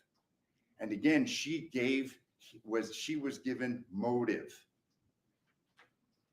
In Detective Jappy's mind, she was given motive to focus on that man and his alleged motive to kill Mr. Gehrman. So he wouldn't agree from the stand that he implicated Mr. Tellis, but to call a detective or to email a detective on September 4th, and then again on September 5th and say, look at this guy. He's got a motive to kill. How could it be anything but an implication? You heard crime scene investigator Baxter. Her testimony concerned the goings on at the public administrator's office during the execution of a warrant on September 8th, 2022. Her testimony, and it was adopted by Detective Gaddis, she stated Mr. Jappy, she said Detective Jappy, was taking his own photos and collecting his own evidence during the search warrant at the public administrator's office on September 8th. And it wasn't a mistake because it was asked to her on cross, and it was confirmed what she had said before you, the sole judge of the fact, by Detective Gaddis, the primary detective concerning this homicide investigation. We had heard testimony that Mr. Tellis, as a result of the warrant obtained by Detective Jappy on August 17th, 2022, that man was under surveillance. It appears until Detective Jappy inserted himself into this investigation, we had dual investigations, a short one and a much longer one concerning Robert Tellis We know from Detective Jappy's testimony that he was exonerated. There wasn't this kickback scheme. He had been implicated by an agent who was a real estate agent who was a detective at the time. That provided to Detective Jappy in part the probable cause to get that warrant. So we have a member of Metro giving another member of Metro evidence, testimony, opinions about a kickback scheme implicating Robert Tellis. We also had heard through testimony that Compass had a direct line into the public administration office. And again, I discussed Mr. Tellis as being incarcerated because I would submit to you it's understandable why he believes there's this wide-reaching conspiracy. What other options does he have in his circumstances, under these circumstances? We do know that the district attorney's office refused to pursue action against Compass Realty. And again, I'd submit to you that that's significant.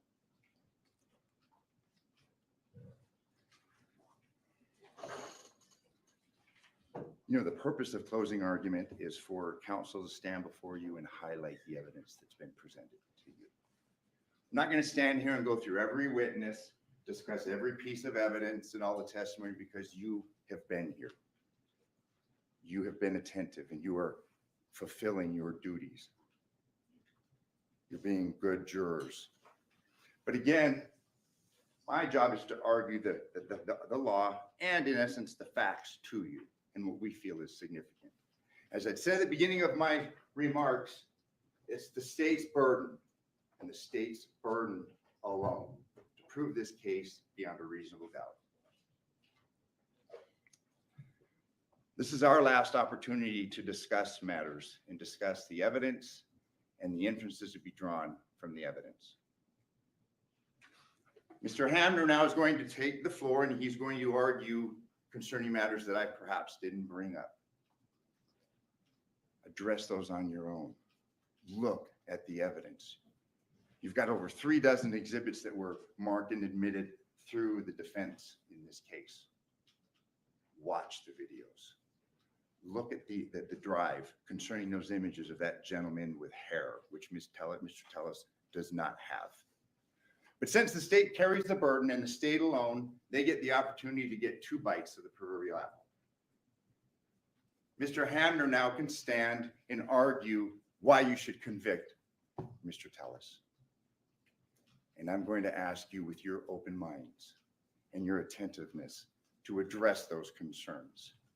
And at the close of this process, you find Mr. Tellis not guilty.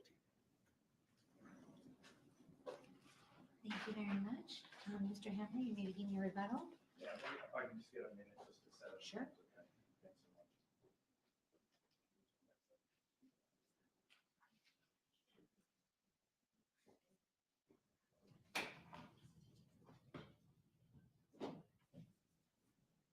Can you take it? Awesome.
I will do that too.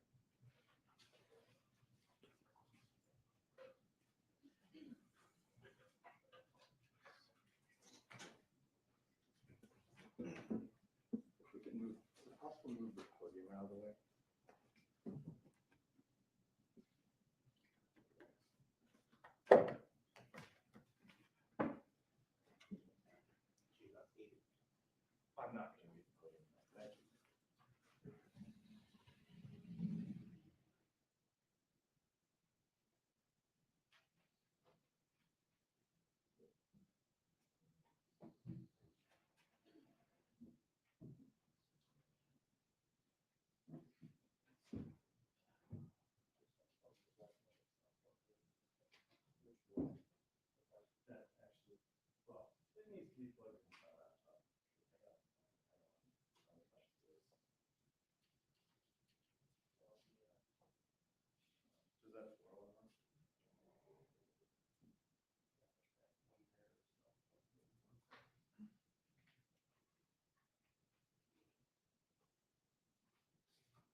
hear me okay? All right. This is quite the setup.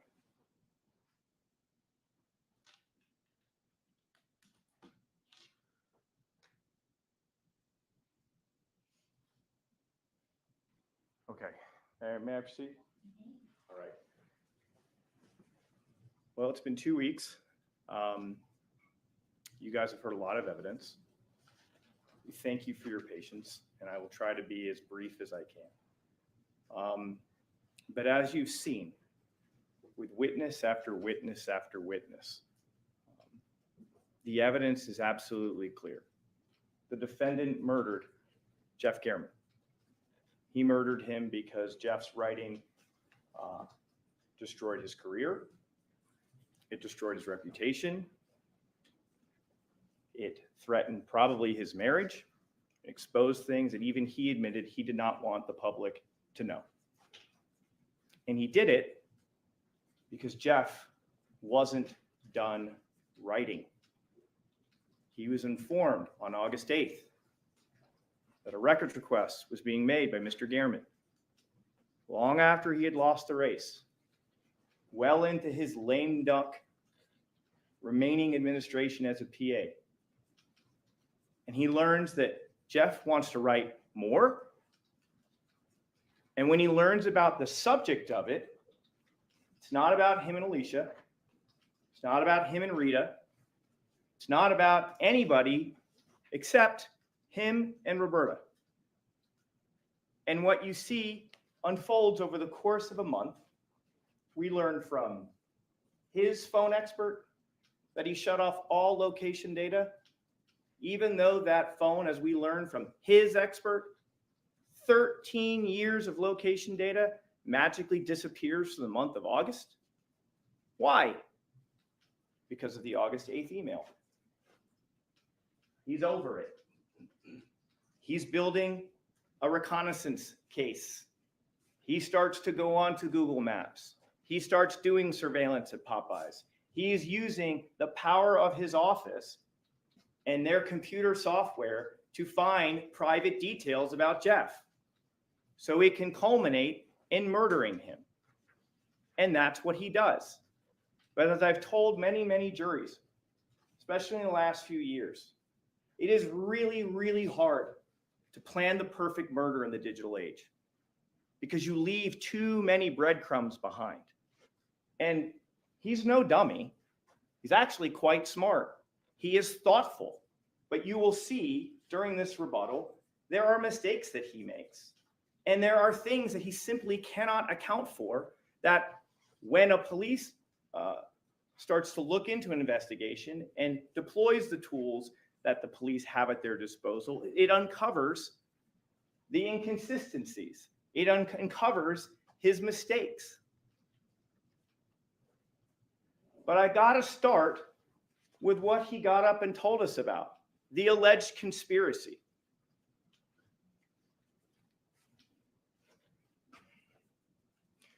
When Mr. Tellis got up here over the course of, I think it was 3 days, and testified,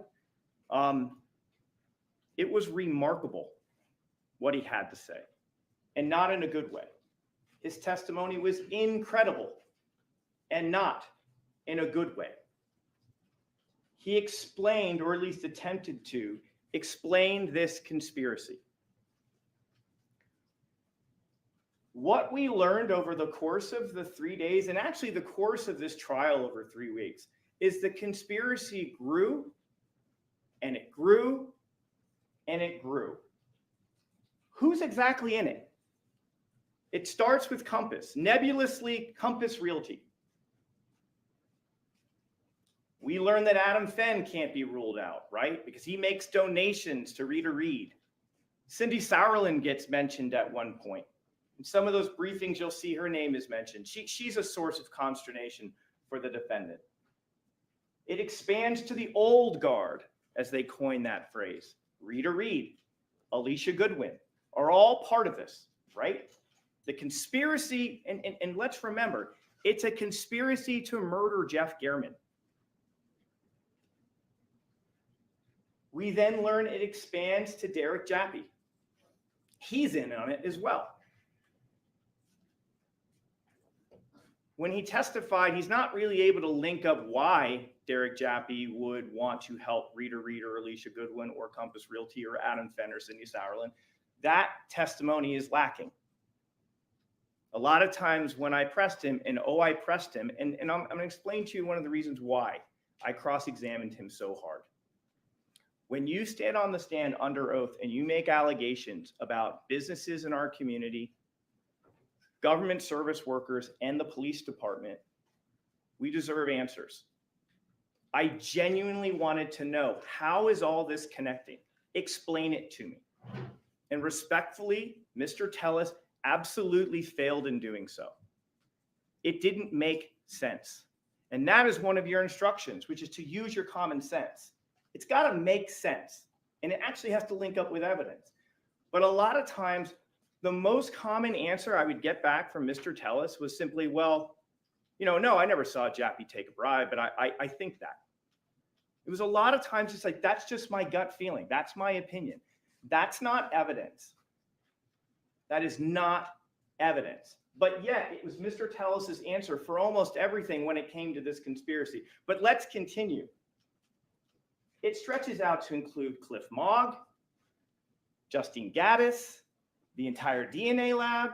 He said there were also patrol officers in it. I asked him which patrol. I don't know which ones. And then it literally culminates with Steve Wolfson, like the DA. It culminated with him. He can't quite link it up, but he threw that name out there. And here's the thing that struck me when I took over this case. I would submit to most people, probably before ever hearing about this case, had no idea what a public administrator was. He is not a U.S. senator. He is not a governor. He is not a congressperson. He is a duly elected official who manages an office of approximately 8 people. And their job is to assist people who pass away, who don't leave a will and leave property behind. The public administrator's office is not at the forefront of everyone's mind in this community. No one learns about this until who brings the office to light? Jeff Gehrman. And what's amazing is if you believe that story about this conspiracy, all of these people and all of these entities were willing to sacrifice their reputation, their business, their police department, even the public administrator's office. They're all willing to put it on the line to kill a reporter, to get that guy, even though he's leaving in 3 months. Does that make a shred of sense? Absolutely not. But what it does give you a window into is what's in his mind. That is how important Mr. Tellis views himself. That every single one of these people, every single one of these entities were literally willing to kill another human being who is not him, just to frame him. Does that make sense? And more importantly, where is the evidence to support that? Where is the evidence that you received in this trial that supports that? And the answer is you didn't. There isn't any evidence of that. Why would Compass conspire to frame him? Why? I asked him. I wanted to know. He couldn't give a good answer. His best answer was, well, I was going to do a lot of work in the next 3 weeks or next 3 months. Has anyone ever heard of any sort of legal filings, lawsuits getting settled up in a brief, tidy 3 months? That's not a thing. That didn't happen. That doesn't happen. There was no need to frame him because they already succeeded getting him voted out of office. And all they had to do was donate a whopping, I guess, 15 grand at best to get him out of office. They didn't need to kill him. He was on his way out the door. He is a lame duck. And lame ducks don't matter. What incentive does Metro have in this conspiracy with a real estate company to frame a lame duck? That's an even bigger one. Why would they do that? What did we hear that would show us that Compass is like, hey, guess what? Hey, Metro Homicide, we need you to join us to go frame this outgoing politician. I mean, we killed the reporter. That's not important. But I want you to join us in this, and let's go frame this guy. And all of Metro's like, sign me up. Sounds great. Does that make any sense? Absolutely not. It makes no sense. And it's not supported by the evidence. And again, if Compass is literally willing to kill, why not just kill him? Just kill him. Why does Jeff have to suffer? It makes no sense. And it gets even worse. Well, before we get to that, here's the thing. When we go back, when you think about the Compass question, right? Isn't Compass in cahoots with Rita Reid and Alicia Goodwin, right? They're funding Alicia Goodwin, right? Or no, Rita Reid. They're funding her campaign against them. And who do they get to help write the story? Jeff Gehrman. Like, why would they kill the guy who wrote the stories that got this guy out of office? Why would Compass do that? That doesn't make sense. And then, yeah, if it's really a frame job, the murder weapon should have been in the house. The orange shirt should have been in the house. The DNA should have been all over the place. Like they're claiming, well, why weren't these things located? The state would submit to you, he got rid of them. He got rid of the murder weapon and the orange shirt. He cleaned the outside of his Yukon. He even admitted it. And here's the thing. We only know that he wiped down his Yukon because on that one particular day, he was being watched. He wasn't watched every single day after the murder by Metro. Did you hear that testimony? There were other days he could have wiped the interior of his car if he wished.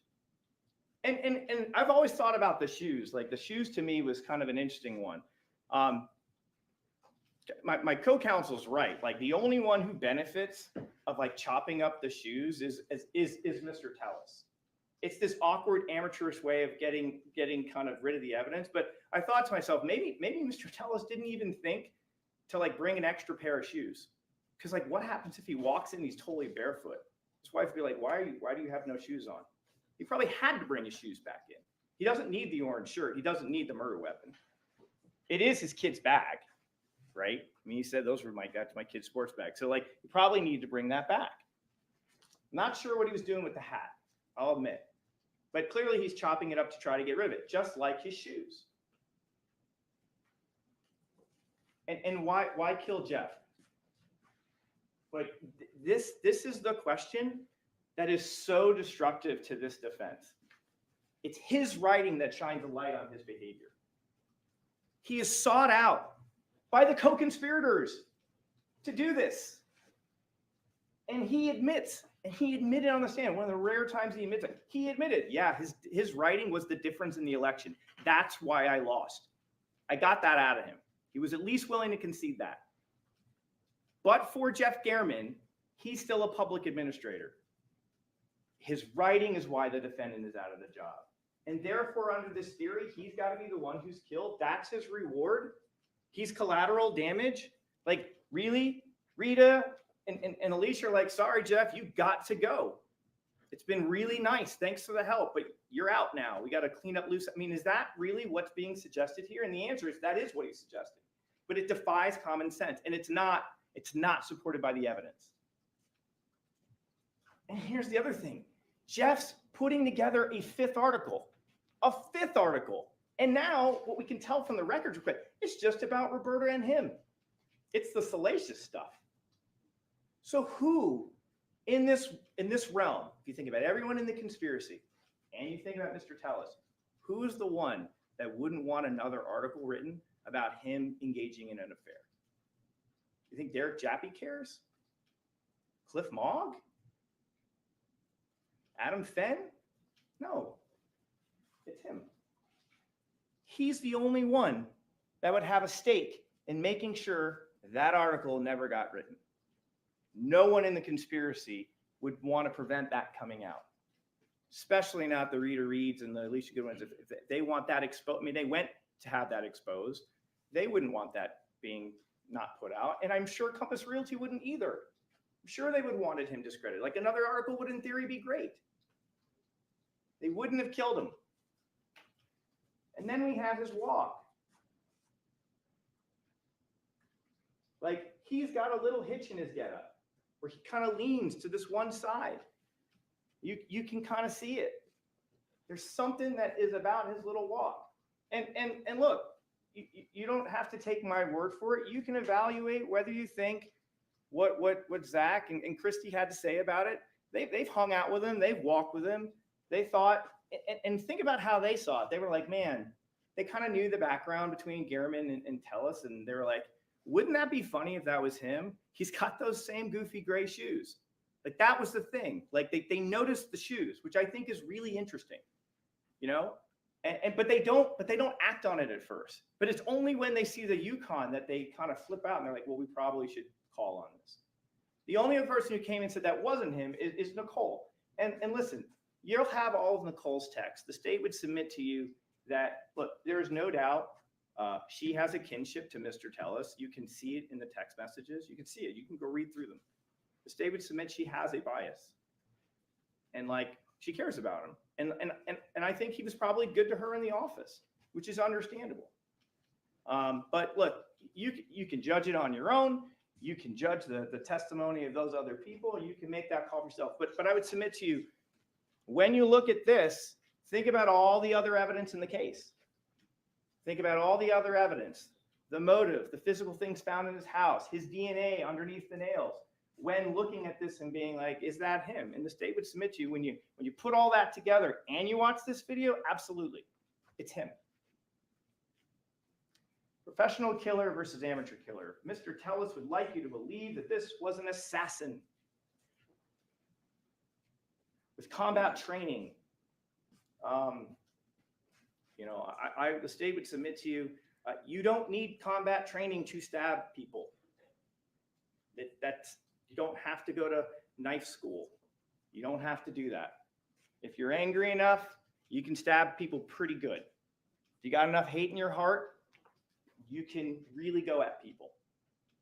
And I would submit to you, the state would submit to you, that Mr. Tellis had had enough of being exposed, written about, publicized, embarrassed, and he wasn't going to have it done again.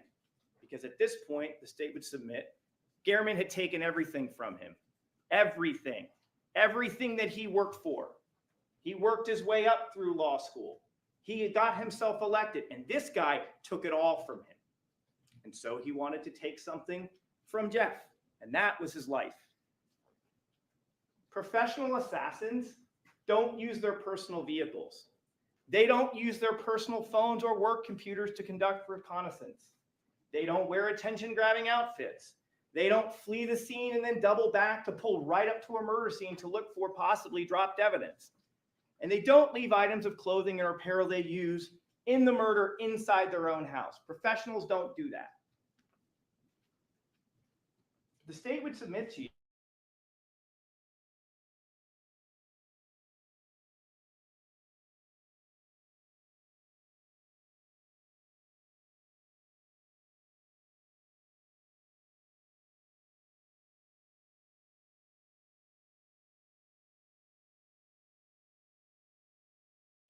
we leave behind too many breadcrumbs.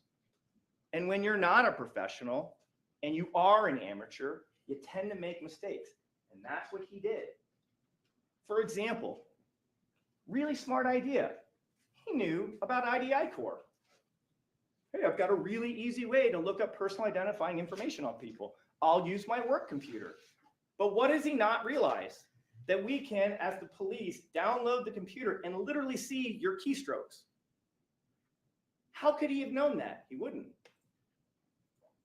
It's an oversight. It's a mistake. It's a slip. And it's evidence that we collect against him. What else? He does the Google Maps surveillance. Really clever. What an easy way. You don't even have to go to the neighborhood. Just pull it up on your Google Maps. He does the Popeye surveillance. He takes the photos off his work computer, right? But he forgets to delete his cache files. And let's just make this clear once and for all. Matt Hovanetz told us what? He said that these are not created photos. They would say created in a date and a time and you'd have it. Those don't exist on the phone. I wonder why that is. Why do you think there aren't all those images? Forget the Google Maps surveillance, right? That's just, those are probably images that the program pulls up. Sometimes it's referred to as tiling. But like the Popeyes photos, which are coming from the phone, and the one from the work computer, why don't we have any created photos? The state would submit to you that Mr. Tellez, being the smart guy that he is, the techie, as he described himself, deleted them out of his photo album. But the problem is, he didn't delete his cache. And we learned from Matt Hovanetz that the caching of photos is what happens. The example that we heard was, say you want to send an email, and the computer will shrink down the actual image to get down data size lower so it can go out. He didn't delete the cache. He deleted the actual photo, but not the cache.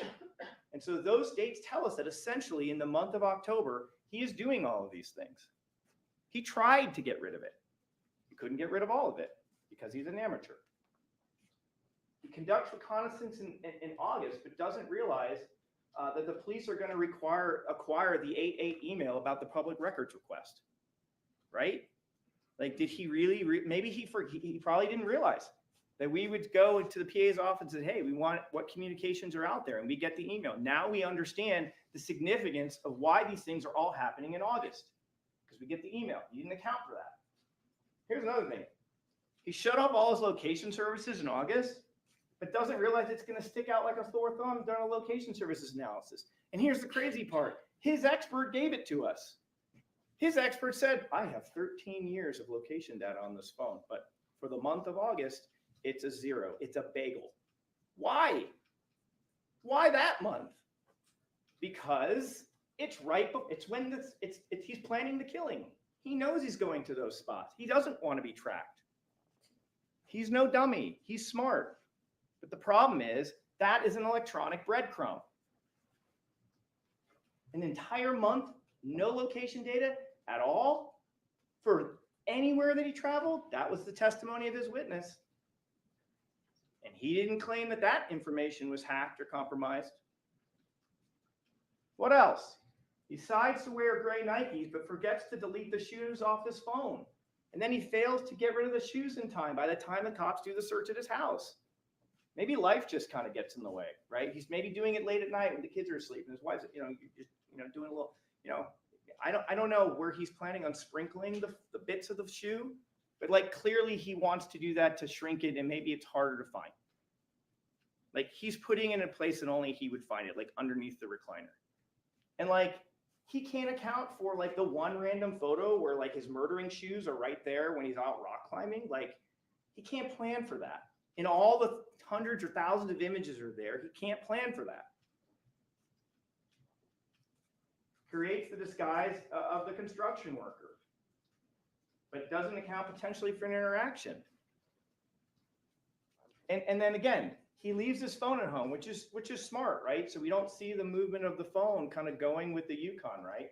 But the problem is that when you go radio silence for like 5 hours and you start ignoring your wife's calls and texts, that's a problem.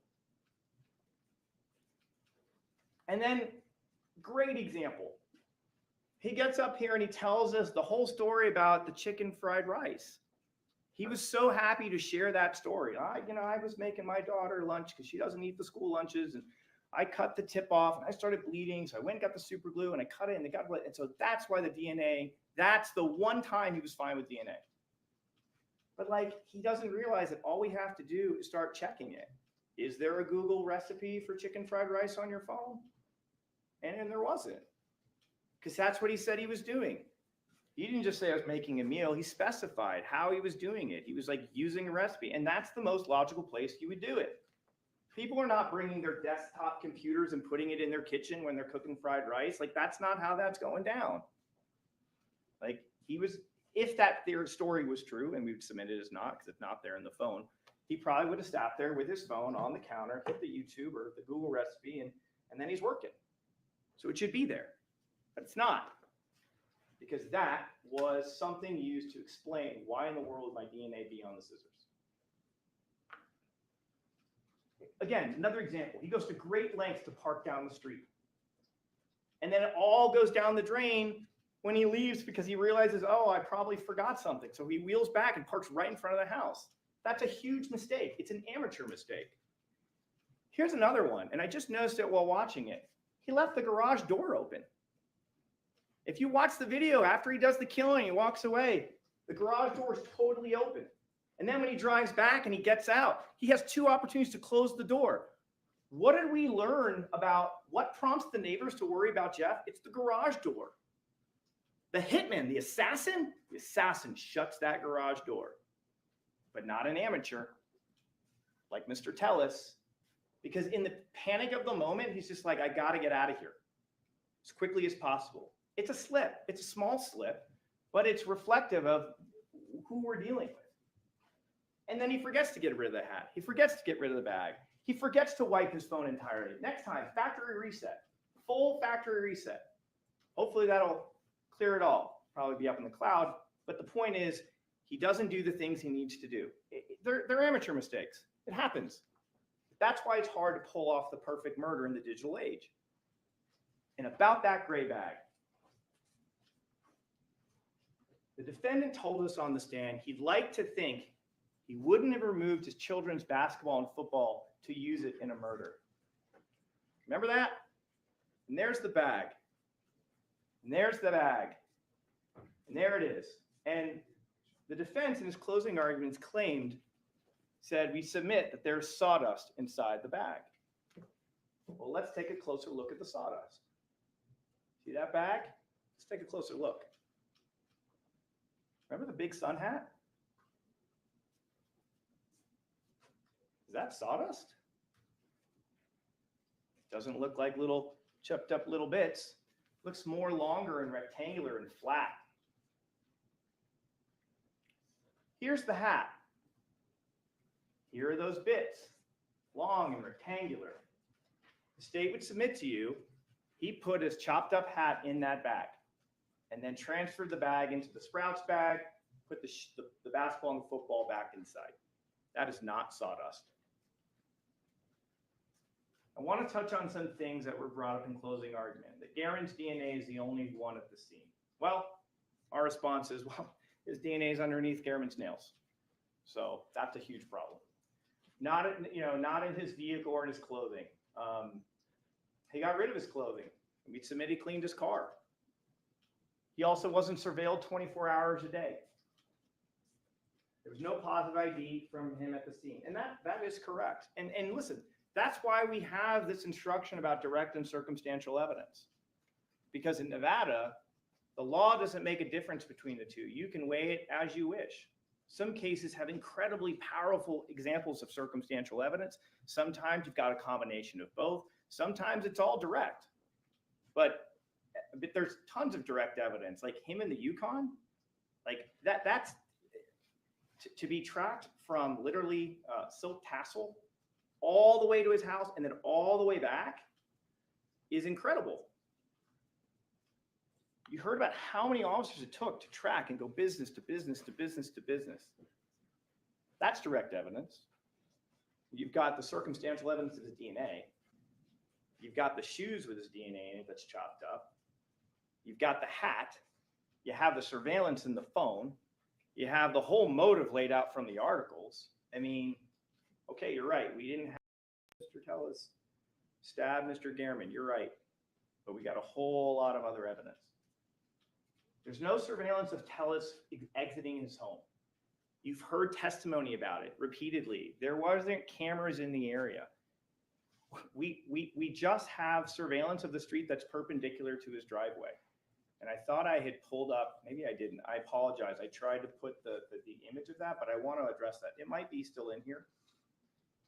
Go back and check the map, because the way it actually works is Piggott Elementary, when he's coming in and out in his red Yukon and going to the gym in his BMW at the end, the street that comes down perpendicularly to turn out along the Piggott Elementary, that street is silk tassel. And when you look at a map, if you follow Silk Tassel, it perpendicularly, it runs into his driveway. Like all he has to do is like drive out of his driveway and he's already on Silk Tassel.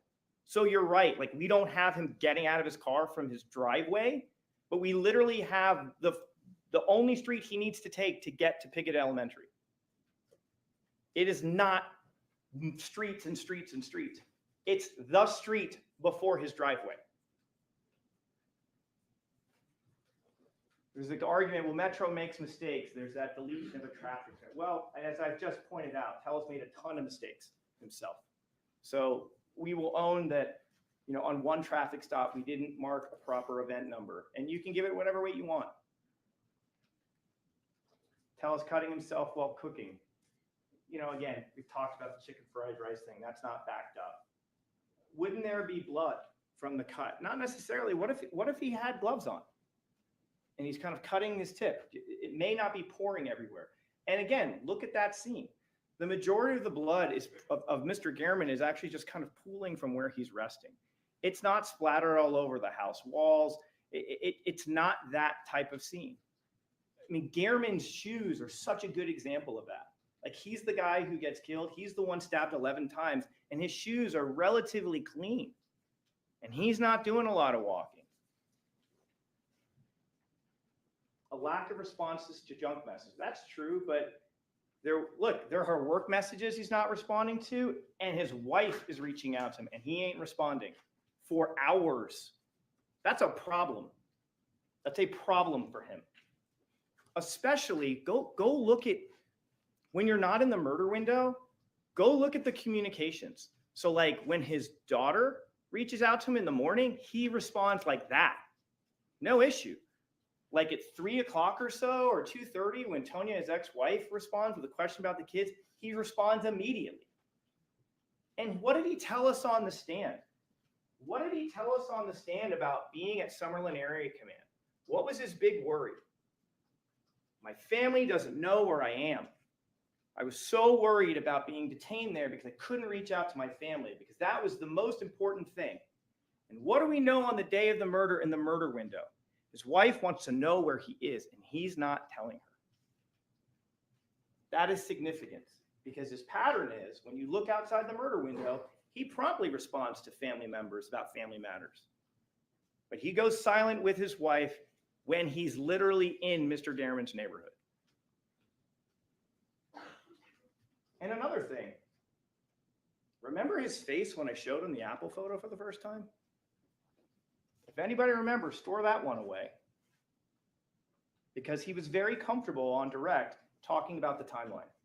And he had his story all lined up. And when I showed him the photo, that the message that wasn't there, that face really changed. And you can weigh that when evaluating his credibility and his responsibility for this. And then there was the argument about DFL analyst Hovanec couldn't say one way or another if it was deleted. Well, you're right.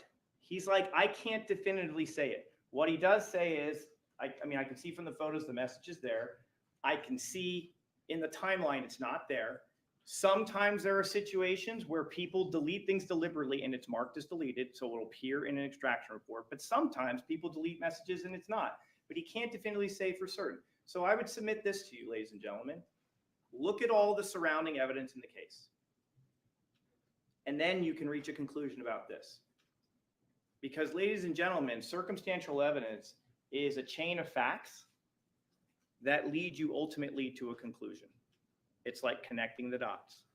And so if you're wondering about this, look at the phone evidence. Look at the motive. Look at the physical evidence in his house. Look at the timeline of when he's gone. Look at when the Yukon is where it is in relation to just nothing is going out on this phone. And then you decide, you can make a call about whether, and his manner on the stand, listen to him testify. And then you can decide whether he actually deleted that message. And I'm going to get to the significance of why maybe that message was deleted in a bit. And again, claims couldn't tell, Hovanec couldn't tell you the cache date on the phone. The state would submit, and you can check your notes, that's not his testimony. He never said, I can't tell you the cache date. He said, I couldn't tell you the creation date.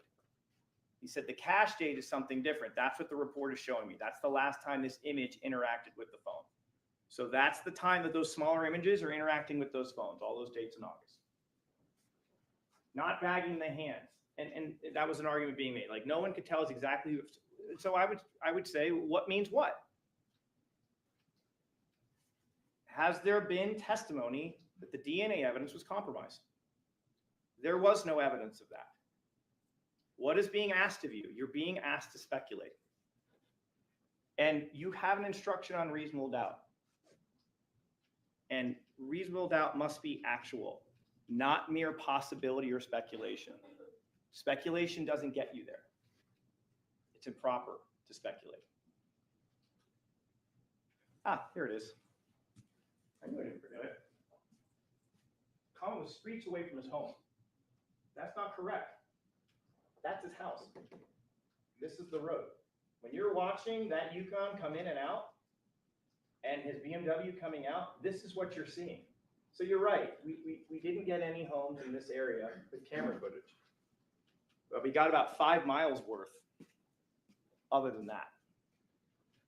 There was an argument, does it make any sense that there aren't any other cameras in the neighborhood?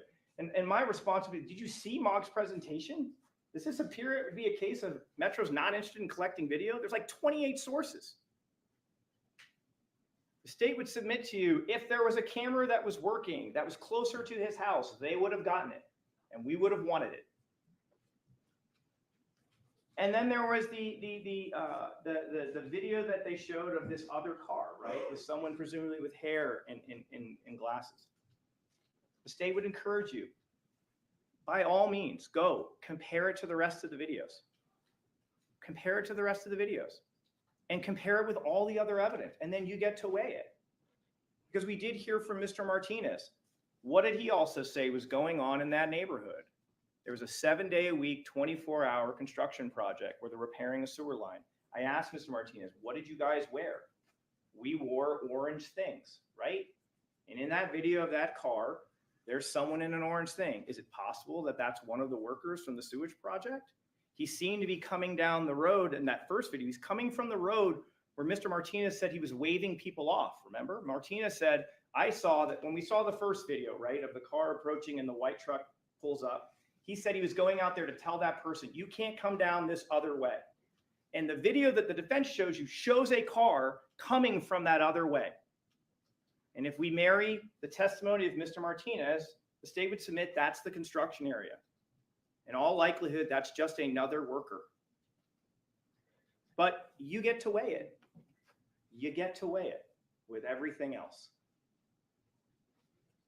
Then there's this argument about Jappy mysteriously inserting himself in the homicide event. Really? Is that the testimony? Detective Jappy told us that he had to attend the Metro briefing that night. Why? It makes sense. He's literally a detective that's working on an investigation on him. Does it make sense that Metro would want all people maybe involved or some kind of connection? Absolutely.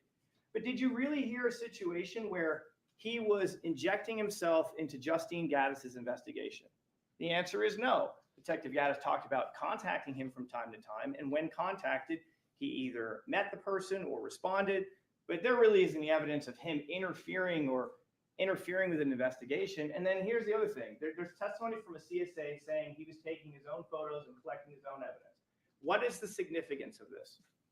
We do know from Detective Jappy, he is conducting 2 investigations at that time for Compass and Telus. It goes on until January of 2023. So is it possible he is collecting information tying to one of those? It's possible. But the better question is this. What evidence do we have that Jappy's presence being there compromised any CSA's collection of the information they needed to get? Did you hear a CSA say, like, he didn't let me pick up that computer that I needed to take? He didn't let me take Roberta's computer. Did you hear anything like that? That he was some sort of obstacle from the CSA's doing their work in the PA's office? The answer is no. So what is the point of bringing this up? It is an argument or suggestion asking you to speculate because there isn't any evidence that he interfered with their collecting of evidence at the PA's office. It's not there. And then the DA didn't pursue charges, and I would submit that was significant. That's what he said. Respectfully, the defense doesn't expound upon the significance. He just said it was significant, but doesn't expound why. Why is that significant? He never explains it. It just stops. And the state would submit to you, the testimony of Derek Chappie is really significant because Mr. Tellis would have you believe that like he's being framed by Derek Chappie and his complaints about Compass are not being taken seriously. And he got up on the stand and Derek Chappie told you the exact opposite. He exonerated Mr. Tellis from what he was hearing from Reader Reed and people in the PA. He exonerated him. But he's supposed to be the head co-conspirator for Metro. Why would he exonerate him? And then he did go to the DA's office and said, I think we should pursue charges against Compass, and was told, listen, due to this loophole, it's not going to work. Like you have inconsistent information about what these people are notified or not. And the court records do show that, you know, Cindy Sauerland is identifying, you know, when they want to file on this case or, you know, notify next kin. Like there's records that match up. So even it's just like, it's literally the exact opposite of what Mr. Tellis wanted to have uncovered by Chappie. And like, he didn't, I mean, if he really was out to get him, like he should have just stopped when the arrest was made and we could be done. But that's not what he does. So I want to get to the defendant's testimony. There's a credibility instruction. You were instructed that you need to consider witnesses, and since he testified, he's a witness, consider his manner upon the stand. Think about what his fears, motives, interests, or feelings are, and the reasonableness of his statements, and the strength and weaknesses of his recollections. And then here's the kicker. Under Nevada law, if you believe a witness has lied about any material fact in the case, you may disregard the entire testimony of that witness or any portion of their testimony, which is not proved by other evidence. The state would submit to you that arguably, Mr. Tellis' testimony, he might have been our best witness. Based on his manner on the stand, based on the things that he said, he spent 2.5 hours on that first day, and almost 80% of it is talking about things he did in the public administrator's office. It's not about the actual like murder or like what he's doing on that day. He just wanted to regale you with all of his achievements as a public administrator and how he fought against people standing in his way. The state would submit to you, as my co-counsel told you in opening statements, that's not what this case is about. It's not about whether he was a good manager or not. It's not about if he had an inappropriate relationship. This is about whether or not he had a motive to kill Jeff Garman, and did he in fact do it? And he did. Think about his difference in how he spoke to you on direct on a narrative versus trying to answer my questions. How many times did I have to repeat, sir, my question is this, bring you back to my question. Sir, I didn't ask you why. I asked you a yes or no. Think about that for a second. And think about this. What are his fears and motivations in this point in time when he sits on that chair and he's talking to you? And we're going to get to something about that I think is very significant. And it's right here. He took the stand and he admitted on cross-examination that he lied during his May 11th, 2022 interview with Jeff Garman. I asked him, what was it the part that you were untruthful about? And he said it was about my relationship with Roberto. And he said, and I said, you know, he said, I didn't think the public should have to know about that. And it was really important to conceal that information from his family. This is really significant because what it tells you is that back in May, when he was facing just an election, he was willing to lie to protect his job and to save his marriage. Now, the stakes are even higher. They're far higher. So you get to evaluate, are the things that Mr. Tellis is now saying, is it possible he could be lying about some of those details? Because this is far greater than that. Think about the difference in his body language, his ease of sharing information. When I'd ask versus when he just had free reign to say whatever he wanted. They're like night and day. And the state would submit that the defendant's view of this situation is completely divorced from the evidence in the case. It's like he's talking about a thing it couldn't be farther apart. He talks about these conspiracies, but he's so short on details. Always. Oh, I took a bribe. Did you see someone take it? No, I didn't, but it's just in my gut. I think that happened. That doesn't work. That's not evidence. Something in your gut, or I just feel it. That's not evidence. And when you think about it, it does make sense. Because if Mr. Tellis had to be honest about what the evidence is in this case, it's a very difficult thing for him to explain away. It's his DNA underneath the fingernails. It's his car that's there. It's his Google Maps images in his phone. He's conducting surveillance at Popeyes. He's using his computer to look up information on this guy. He's got these text messages explaining how upset he is about everything involving Gehrman. That's a huge problem because really he's the only person who wants Gehrman dead. He's the only one.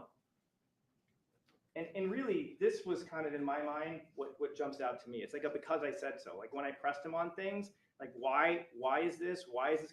And it was just simply because that's how I feel. That's not evidence. And again, the defendant is also selective during his testimony about what evidence had been compromised versus properly collected. Great example was the scissors DNA. At the beginning, I'm like, the DNA in the fingernail, you couldn't get an inch out of him agreeing with that. I'm like, at least agree with me that it's been planted, and you didn't even want to do that. But he had come up with a story about cutting his finger, so he's fine with that DNA being on the scissor. That's a nice contrast.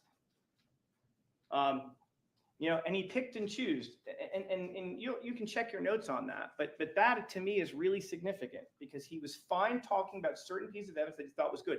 Great example, the timeline on direct. He's happy to tell you his narrative on direct because he forgets about the where are you. And then on cross, when I confront him with the where are you, now things are a little bit different. But he had no issue with anything in that timeline at first. And another thing, when the defendant testified, a lot of times he didn't use phraseology like, I didn't do this, or I didn't do that, or I didn't stab him, or I didn't go to that scene. It was never that. I mean, maybe from times he would say it, you'll check your notes, but the vast majority of the time, Mr. Tellis would say it like this. I'd like to think I wouldn't do something like this. I'd like to think that I wouldn't do that. I'd like to think I wouldn't take my children's sports balls out of the bag to use for a killing. It's an interesting phraseology. The state would submit it's a bit of a tell. Because he could have just simply said, I didn't do that. I didn't touch that bag. But that's not how he words his behavior. It's this like Monday morning quarterback. I'd like to think I wouldn't because it's really bad. You can weigh that when you're evaluating how honest and truthful he was when testifying. And again, for all his talk about being conspired against by powerful enemies, it's actually the defendant that uses the power of his office's proprietary software to spy on and discover where Gehrman lives and what type of car he drove. He used the power of the office, Mr. Tellis. And here's another thing. Remember the map that they brought up?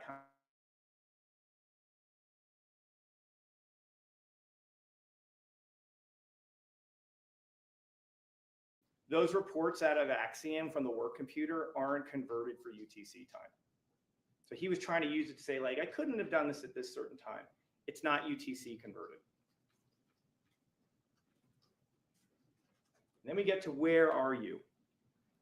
Remember, every single message between the defendant and his wife on 9/22 are on the timeline, with the exception of where are you? So here are the messages, where are you? Now they're talking about his daughter, collecting or selling things. Wow, that's incredible. There's a doctor's appointment. Are you at the doctor's appointment? No, we're at the barbershop. Okay. Then there's text about the scheduling of the appointment. And then he also has picture read. All of that's on that Apple Watch. Oh, and also the deposited message. And then when you look, it's all the same stuff with the exception of where are you? That's the one thing that's not there. There's the cards thing. There's that's incredible. At the doctor's appointment, the barber barbershop, okay, the appointment last week, picture day, and then the deposited message. It's all there except for where are you? So why is this significant? Number one, the defendant cannot answer this text or pick up her call because the phone is at home while he is murdering Gehrman. Number two, the defendant couldn't leave this message on his phone. Why? Because it would reveal that even his wife is looking for him at the time of the murder. And third, given the state of their relationship at that juncture, given what you've now kind of acknowledged what he was doing privately, if your wife calls and you have your phone on you, you're going to take that call. You're going to answer that text message. You're not going to let that sit for like 5 hours. No way. No way. Some final thoughts. I want you to think about this one. This is something I never actually asked Mr. Tellis on the stand, and I really tried to ask as many of these, but this one really struck me. The Las Vegas Metro, blah, blah, blah. The Metro Police Department, the Las Vegas Metropolitan Police Department, was really in on a conspiracy to get the defendant, right? To truly get him. Here's a question for you. Why not let him die in the tub? You saw the video. Why not let that man bleed out?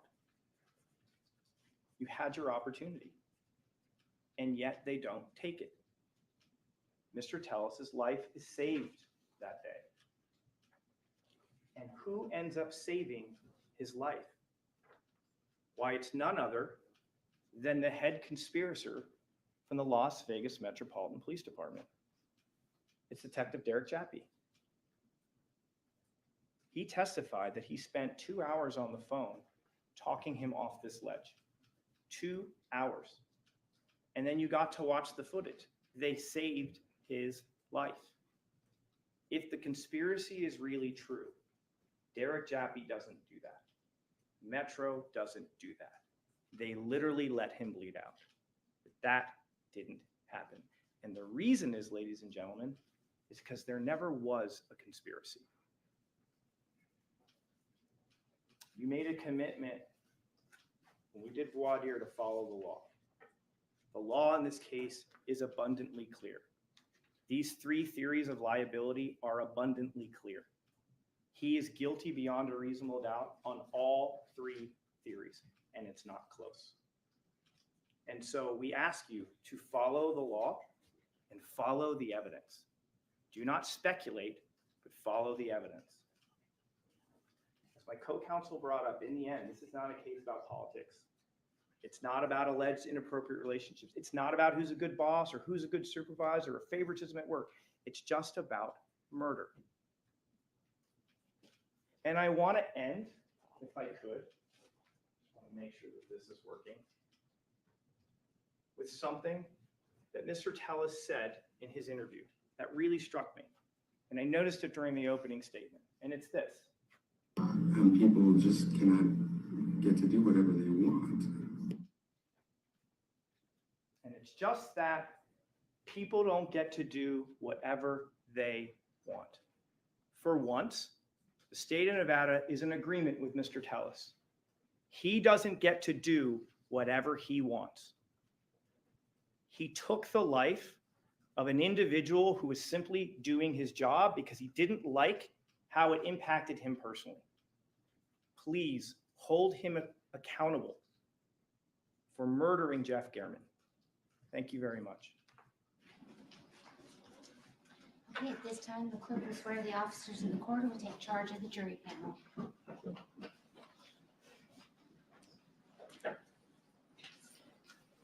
You do solemnly swear that you will keep this jury together in some private and convenient place, that you will not permit any person to speak to them nor speak to them yourself, unless it be by order of the court, except to ask them whether they have agreed upon a verdict, and that you will return them into court when they have so agreed. So help you God. Yes.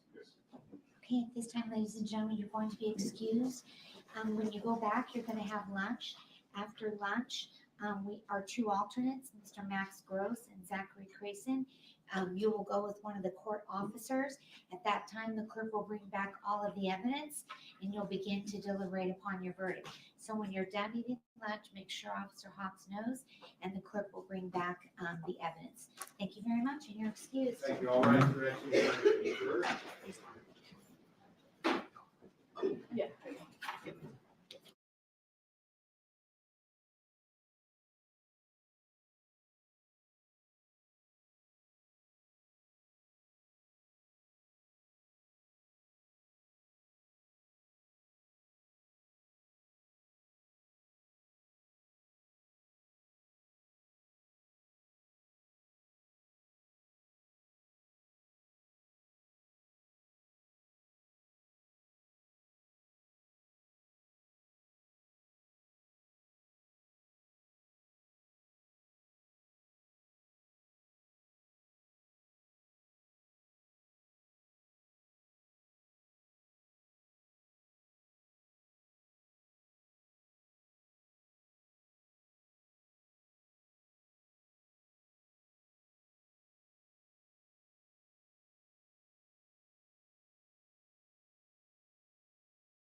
taking place outside the presence of the jury panel. I received a note from the jury foreperson. It's been marked as court's exhibit number 24. First question is, can we have more paper? We have taken more paper back to him. The next question is, how do we zoom in on the videos? I don't know how to do that. We don't, that's why we asked you to bring your IT person. And so, Where we have, sure. I mean, I don't know if we can show them, if we can show the foreperson how to do it, or we'll have to bring them back in the courtroom. is there a way to zoom in on certain videos? Well, Mr. Draskovich did it. I know they do. Yes. You did it. Mike knows how to do I it. do, I just trying Okay, to. but they have a laptop back there. And I was told it had a Zoom capability, so that was. Okay, will you just come up and state your name for the record? Sure. My name is Jetta Baldani. Okay, if we brought the laptop out, would you be able to determine? Sure, I can take a look at it, depending on what the player is, it should have that capability. Do you know what the player is on the, I've never seen the player before, so I would have to inspect it. oh, you mean the laptop, whatever's on the laptop? Yeah, yes. Okay, so I'll go out and I'll ask the officer of the court to ask the foreperson to bring the laptop out. You want to come in the hallway? Sure. The attorneys can come back here. Sorry, thank you.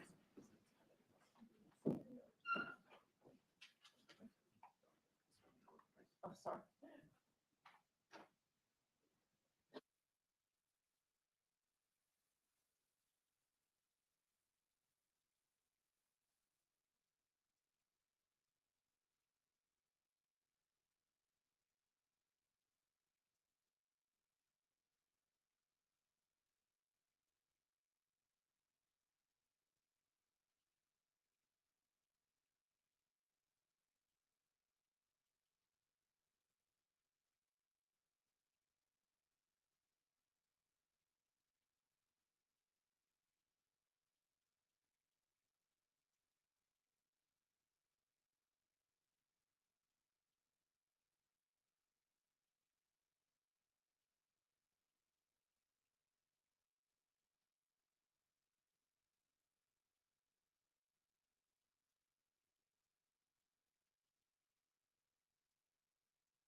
Okay, the record reflect that the hearing is continuing to take place outside the presence of the jury panel. The state, and that's an employee from your office, correct? That's correct. Jetta Balgami, she went with the court officer back into the jury deliberation room, showed the jurors how to do it, and they did that without objection. Is that correct? That's correct. Mr. Jaskowitz? Yes, Your Honor. Okay, and so they're continuing to deliberate. Thank you.